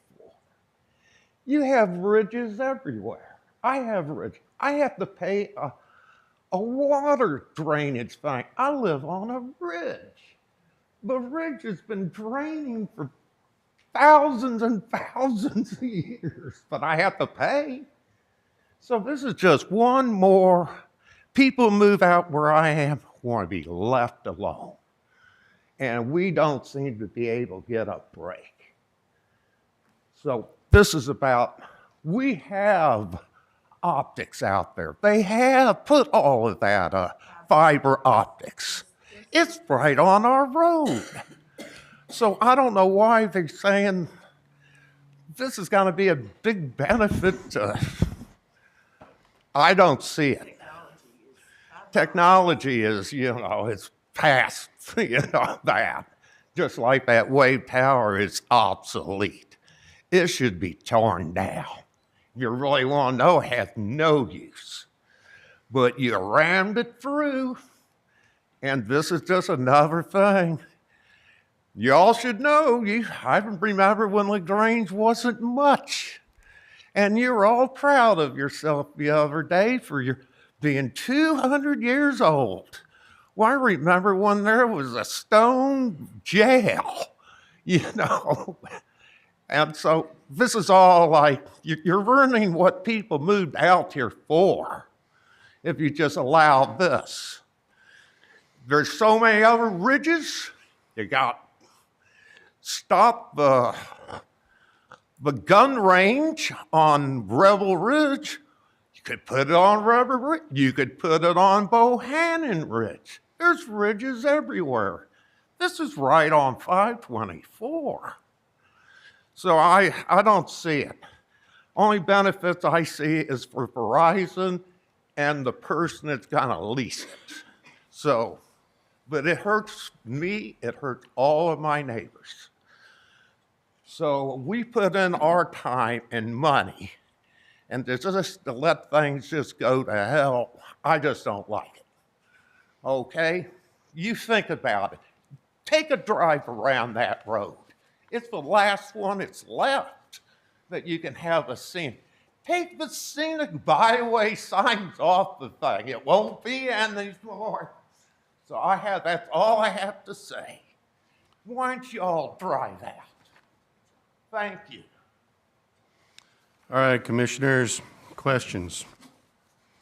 Time for questions. Those questions of applicant, those providing opposition testimony. I have a question for the applicant. Please.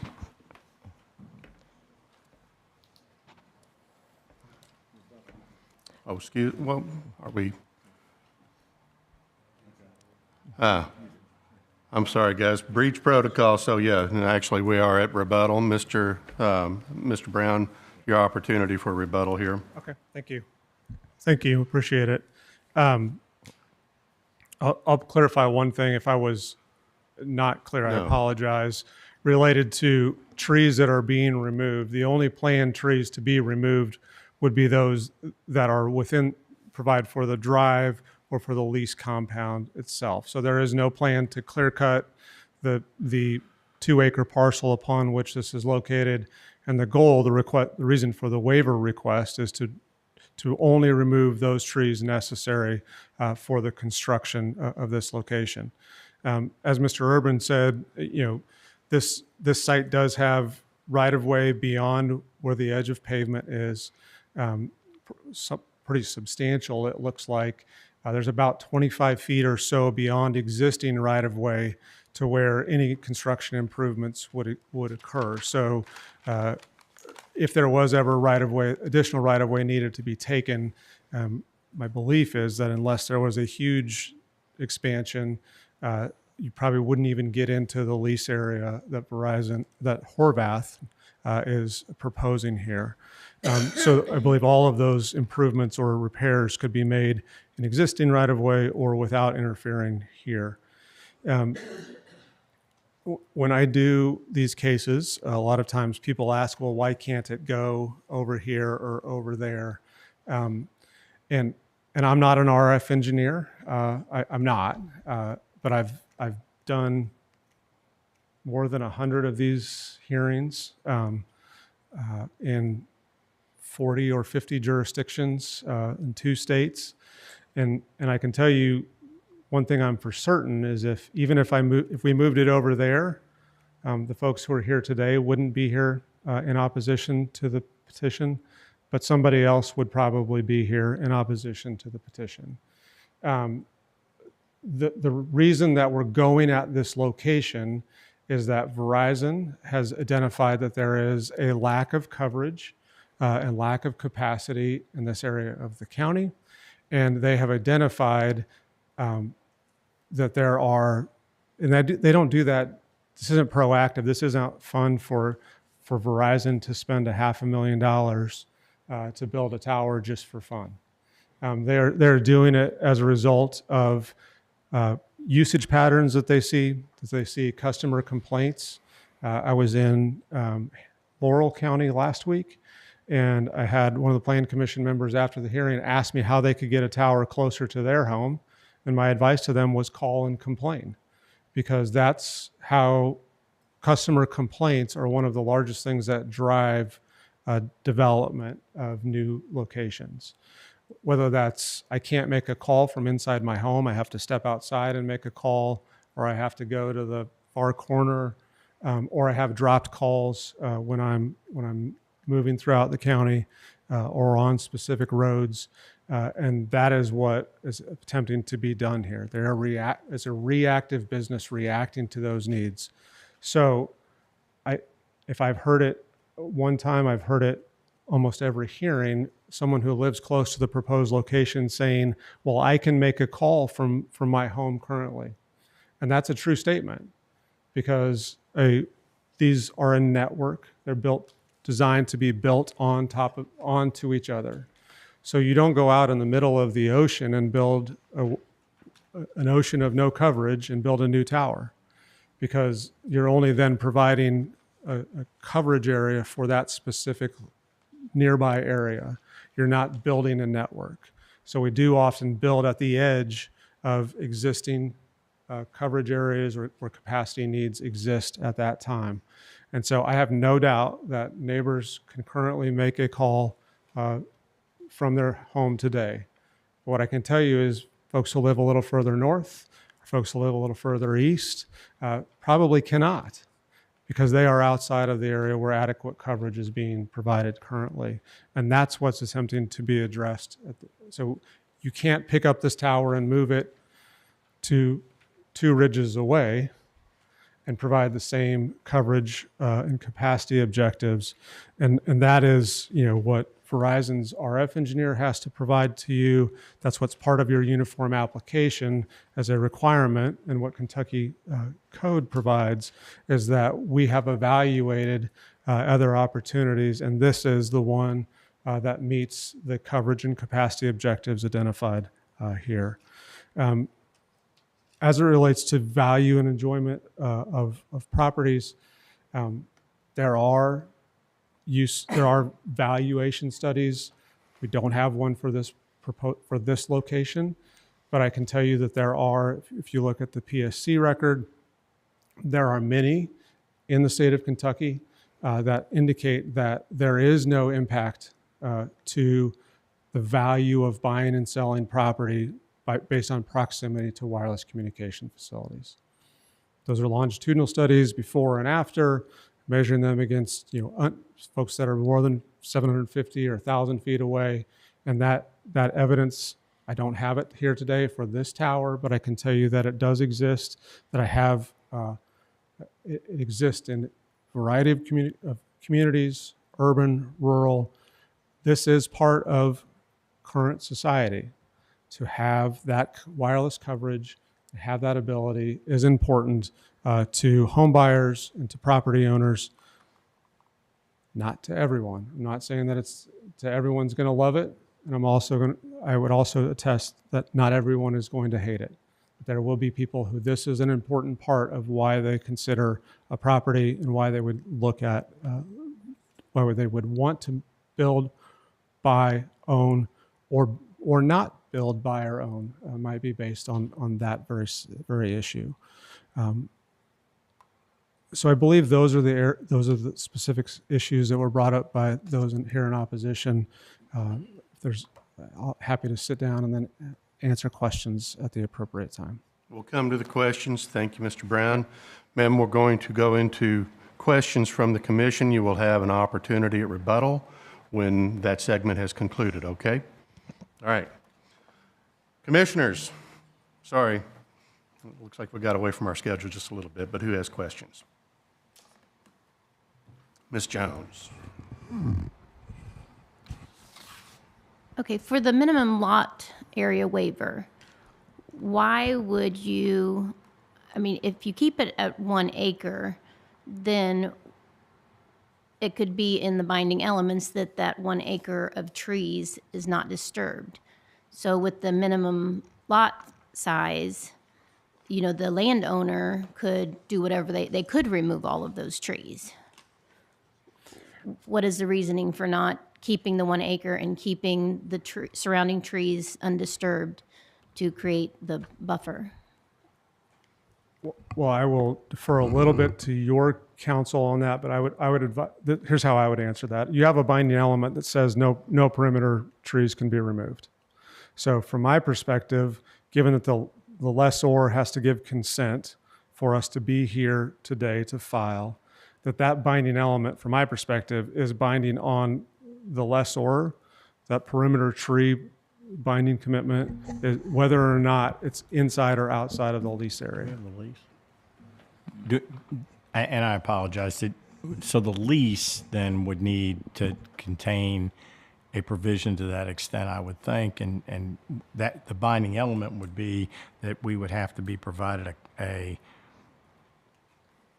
at least a portion of the lease. I don't think I don't, and I can understand why you would not want it to be a matter of public record, kind of like a certificate of trust. I think we would need something like that to be filed that would indicate that the landlord is agreeing to that condition. I don't have authority to agree to that standing here today. If you make it a condition, I can go back to my landlord and say, if you want the deal, this is what you have to accept. So I don't have, I would take a slightly different view, which is if they're giving consent for me to come and file this application, the landlord's giving me consent to come do that. And there's a binding element placed that burdens more property than what the lease it contains. They are therefore, from my perspective, and this is how I would advise the landlord if they were my client, they are bound by that commitment. They have the same obligation as the lessee does to be bound by that same commitment. If your counsel believes it's clearer for us to amend the lease to say that that's a condition of the lease, I would advocate strongly that the landlord agree to that, because that is contingent upon our ability to build this tower, is having that. So if that's a binding commitment and your council's requirement is that it be amended into the lease, we will pursue that with the understanding that if we can't get that, we can't build the tower. Ms. Jones? Okay. All right. Ms. Davis, I'm sorry, I had you earlier. Thank you. That's okay. I just have a question. I think you kind of answered it because you don't know. Typically, don't you look for the highest spot? We had someone come to us to want to put on our property, and they said we had the highest spot. And I was curious as to why you didn't look for a higher spot, because there's lots of high spots in Westport.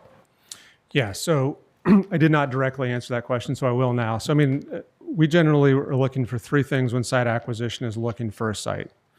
So first of all, it's got to be within the search ring. So that's identified generally a half mile in diameter from a kind of a point in the county. This is roughly, as I mentioned, kind of 6/10 or so from what was dead, ground zero, the best spot.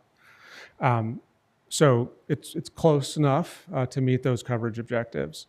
So we're looking for something within that search ring. So other things that might be higher, maybe outside of the search ring, they might not be close enough to those existing towers that we're trying to connect and build that connection to. Or alternatively, if I built somewhere else, I might have to build a taller tower in order to kind of connect to those existing networks or have overlapping coverage in those areas. So that may be why we didn't, for example, why we didn't go further north or why we didn't go closer to the river. Might be because I know that's because we would then be outside of that search ring and we wouldn't be able to provide overlapping coverage with the existing tower to the southeast.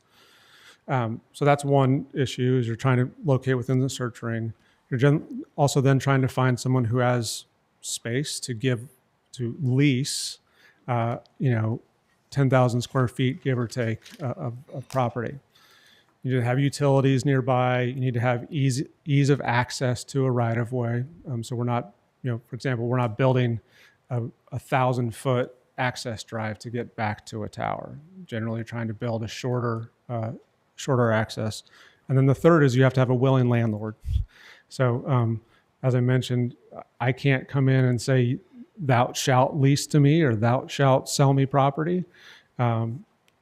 So I have to have somebody who would be interested in it and be willing to negotiate commercially reasonable terms. If you want $1 million a year for the site, you may have the best piece and it fits all the criteria, but $1 million a year isn't market. And so I can't move forward with that site. Thank you. We declined it. Hey, Ms. Davis, anything further? Okay, who else? Questions? Mr. Douglas, please. Mr. Brown, going back to the minimal lot area waiver that you requested, and my understanding is your testimony that was given was the fact that you were requesting the waiver due to the fact that it would keep additional trees on the property for the landowner? I think my testimony was that it allows the landowner to continue to utilize that property. For what? Recreational purposes, for whatever they would want to do, versus if I lease it, arguably, as the lessee, I have the right to exclude you from the property that you've leased to me for a long period of time. And you mentioned in your testimony, and a matter of fact, I believe the county mentioned staff of similar or other areas where there may have been a waiver that was allowed, and I believe you elaborated on that there was. Were you part of that? I did one in September of last year where there was a reduction in the lease area. To my recollection, that the lease area was allowed to be smaller. We asked for, in that same petition, asked for a waiver of the landscaping requirement, which was denied. And do you recall why that was? The justification? Because that property was largely agricultural, and so it allowed for the landowner to continue to utilize their property. Because there were loss of income is what I'm not going to put words in your mouth, but I'm telling you that the lessor wanted to have the opportunity to continue to utilize their property. Right. But you said due to agriculture. I don't recall that. Okay. But you started down that route. But you do admit that under KRS 100-987, it's the Planning Commission and legislative bodies that determine and make regulations about site areas, correct? I didn't dispute that, no, sir. I agree that you have that authority. Okay. And do you agree that under KRS 100.111, and I'm not an attorney, don't proceed, I'm asking you if it's correct, that the regulations that are in line and you're asking for that waiver for the lot area should be a a burden on you to increase the justification why you're asking for that waiver. Because when you went and picked this area out, I'm sure you told your client or potential client what your requirements are for this county, correct? I didn't negotiate the lease, so So you can't testify can't what testify was to what negotiated. was said or not. I can tell you that site acquisition personnel who go out and look at it don't always consult with attorneys before they go out and make those offers or designs, so I don't know what was said. So we don't have all the facts. I don't know what was said as part of the negotiations. Okay. I don't have anything else. All right, Mr. Douglas, nothing? All right, anyone else? Questions? Mr. Fox? I have a question about the perimeter fencing and the landscaping. You made a comment, you have to take down trees to put up trees. You don't. Most of those trees out there are probably deciduous trees, so in the fall they lose all their foliage and they just become big stumps. Why can't you just plant evergreens around and in between them when you put up the wood fence, which I appreciate you came with a wood fence instead of chain link. There's some gorgeous evergreen trees that you can plant, and that way it'll stay green all year and at least you won't see it quite as badly. In order to comply with the ordinance, I would have to take down trees to put up trees because we have ordinance requirements about how frequently they are planted, and so I couldn't commit that I can comply with your ordinance around existing trees. Mr. Fox, anything additional? Well, I'd like to ask if we can, may I continue? Sure. I don't understand, and perhaps Mr. Baxter could explain. It seems to me that, I own a farm. I like planting trees. I can go out in the middle of my woods and put an evergreen tree, a cedar tree, and it'll grow. So is there a way we could get around that? Because there's no reason you have to take down trees to put in evergreens. There ought to be some way around this. The folks are right. This is a scenic byway. Let's at least try to screen it if we can, help it out in the winters. Mr. Baxter, is there any way around that? Is there? Well, Mr. Fox, I'm not sure I'm the right person to answer the question about the landscaping requirements. Normally, these issues come up, and Mr. Fisher is feverishly reading as we sit here, so I'm stalling. I'm doing the best I can to stall. But normally, these are the questions that come up after the fact with the landscape requirements. You all just indicate that they have to comply with the landscape requirement, and they go in and meet with staff. But let's do this. You got to put up an exhibit somewhere because we're not looking at anything. So we're having a discussion about where things might go. At least put up on the overhead an exhibit. And what I suggest is anyone that shows the site plan, and the reality is that around the perimeter of the site, I'll call it internal, isn't necessary, but what the discussion has been regarding what you would see from the road. And I think that the reality is, show us where the trees are going to remain in relation to the road on this map. And if not, if they have to be disturbed in order to bring a road in or put a parking area, a little turnaround, whatever it is, that's where you want the landscaping. You don't want it soldiered around the fence. You want it where it's going to be, which is where you're going, most appropriate to block the view, other than the only thing you'll see is the road going in. But everything else, that's what you want to protect. So we've not seen any of that in relation to the landscape waiver, and that's what I asked earlier is, and we're finally going to get a picture and maybe an explanation. We don't see a copy of a potential landscape plan or tree preservation plan or any of this evidence at this point. And before you start down that path, just if Mr. Fisher or Mr. Urban could give us some sense of how a landscape plan is reviewed and approved. Well, how it's reviewed and approved, sure, is by staff. It's pretty simple. Thank you. Right? So, yeah. So I will tell you this. He's correct. So I do all the landscape plans. So person will submit the plans, make sure they're in compliance with the landscape standard. And then usually, and these are usually in regards to commercial occupancies, before they get their bond release, I go out and count trees and bushes and go, okay, they've got 15 here, just like the plan said. And then at that point, the bond is released. So that's how normally those landscape plans work. I will say, since I was reading feverishly and Mr. Baxter gave me time to find it, I do want to let you know what I found. And that is in those design standards, which they're asking for the waiver from, which is number 2. This is how it reads. The outside perimeter of the security fence surrounding the antenna tower shall be provided with a landscape buffer. The buffer is to be a minimum of 20 feet in width and contain a continuous evergreen screen that will achieve a minimum of 20 feet in height. So if their council wants to show that location and where existing trees are, you kind of know then what the landscape buffer requirement is. So if there's trees within that area that it's saying has to be evergreen shrub, I guess that's probably what he's referring to. Those trees would have to be removed to plant the evergreen shrubs. But Which goes to what I was saying is looking for an alternative landscape plan that actually screens from the roadway or anybody that might see it, as opposed to soldiering it around the perimeter, which in some view might do nothing. So what's on the screen now is the existing conditions. I admit it, I don't have a tree inventory. Admittedly, do not have a tree inventory here to put before you today. I can tell you, I was not prepared to have a tree inventory to walk through. But our position would be that,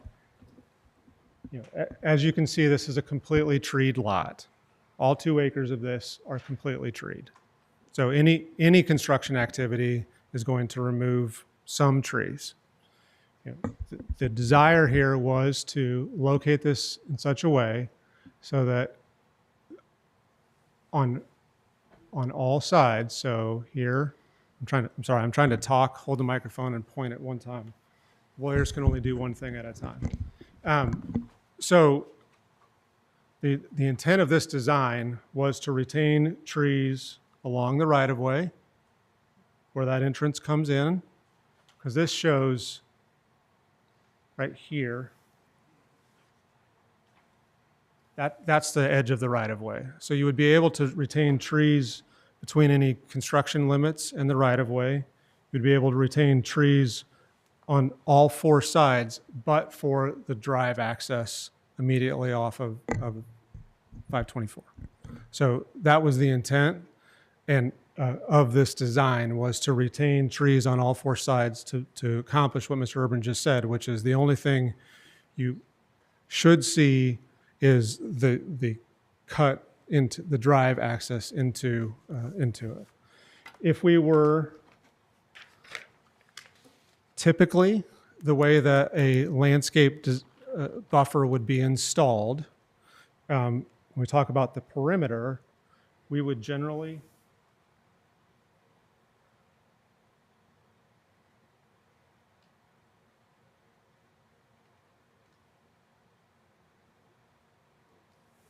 be installed in that way. Within the lease area would generally be where a landscape buffer would be installed. I believe, if I recall correctly, for the previous one that we've referenced a couple times, we went back and actually had to get additional lease area because it was only a 75 by 75 lease area, and so we did not have area within the lease area to plant that existing landscaping. So that's typically how we would install it.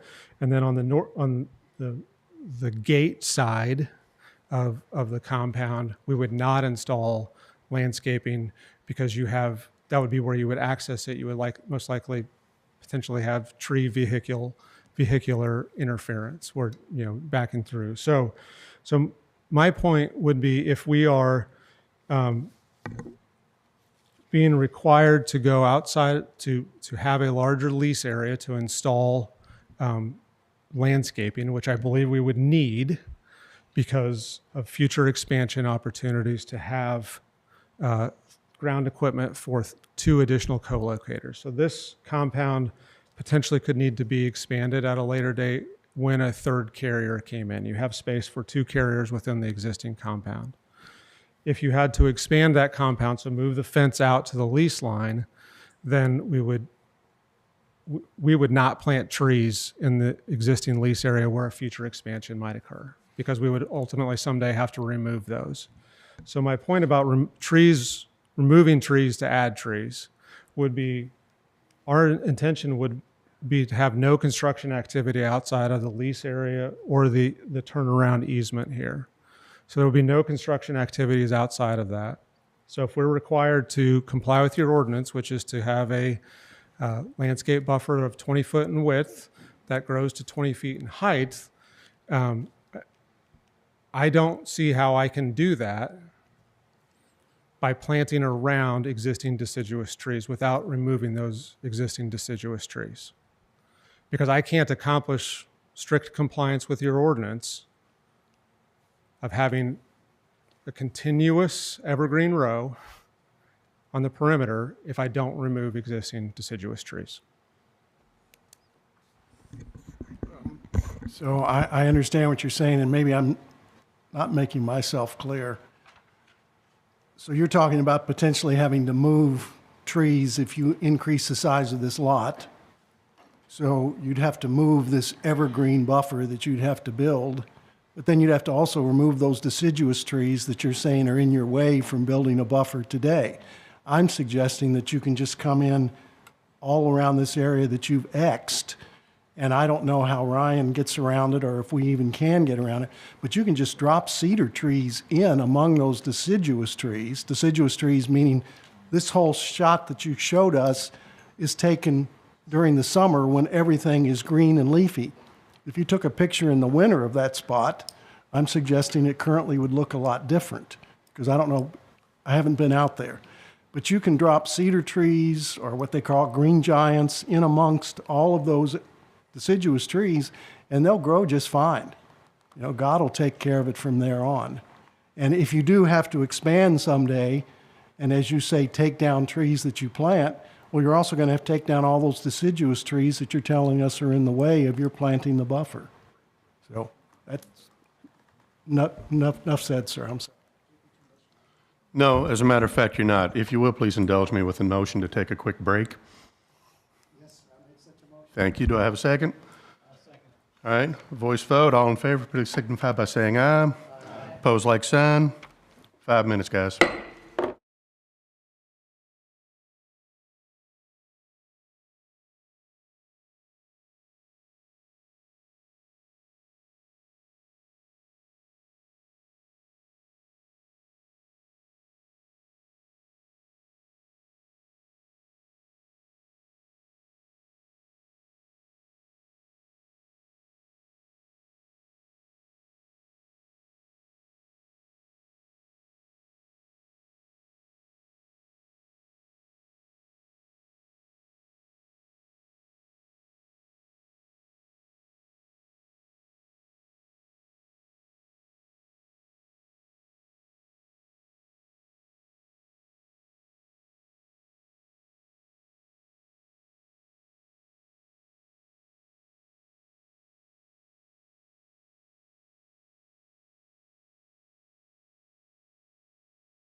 Okay, everyone, thank you for your patience. We will now return to order. Mr. Urban. Baxter. Mr. Thank Chairman, you. if I may interject, we had an opportunity to speak to council because there have been some questions raised that he's having a little trouble answering, and we wanted to give him an opportunity to get his information together. And we suggested that if he were to agree that we could table the matter, we would come back at the August meeting. This would be the first item on the agenda. And he could get some information about this landscape buffer and perhaps some other questions that have been raised today to answer a little more satisfactorily for members of the commission. The issue becomes there is that 60-day requirement that Mr. Fisher discussed in his presentation, and he would need to agree in writing, and I think he can put a representation on the record that he will provide that written agreement, but he needs to agree that they will waive that 60 days to get us to our next meeting. If he will do that, it would be my suggestion that a motion be made to table this matter to the August meeting. Pending commitment to those requirements? Yes, sir. All right. Folks, you've heard legal counsels. Yeah. So, Mr. Brown? I will commit to the commission that I will, as long as email's sufficient, I will put an email together yet today consenting to this going beyond the 60-day time period so that we can work to satisfactorily answer some of the questions raised today. Thank you, Mr. Brown. Mr. Baxter, anything additional? No, Mr. Chairman. Mr. Urban, anything additional? No. Okay. Chair will entertain a motion to table. Mr. Chairman, I'll make that motion, but first I would like just a point of correction or order. Will Mr. Brown be bringing experts in about even the installation, like Horvat Communications, because of he described what would be done to come in with, he hasn't explained anything about equipment, how much space they're going to need. He just indicated that during his testimony that they would stay within the 100 feet by 100 feet area. And I'm not sure if he's able to testify that they're able to do that. And Mr. Chairman, I guess my comment would be it's Mr. Brown's right on behalf of his client to present his case in the manner he Is your mic on? Yeah. Okay. that Get closer, he please. feels appropriate. So I appreciate your concern.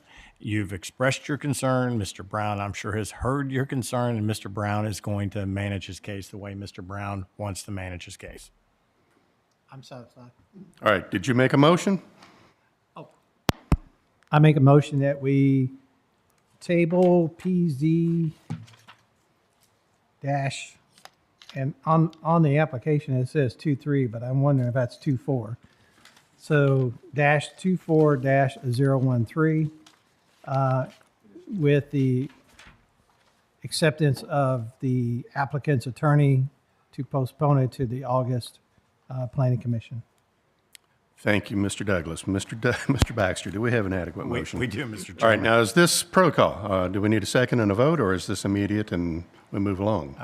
I think we need a Second and a vote. And a voice vote will be fine. Fair enough. All right, do I have a second for the motion that's on the floor? Mr. Finney, thank you.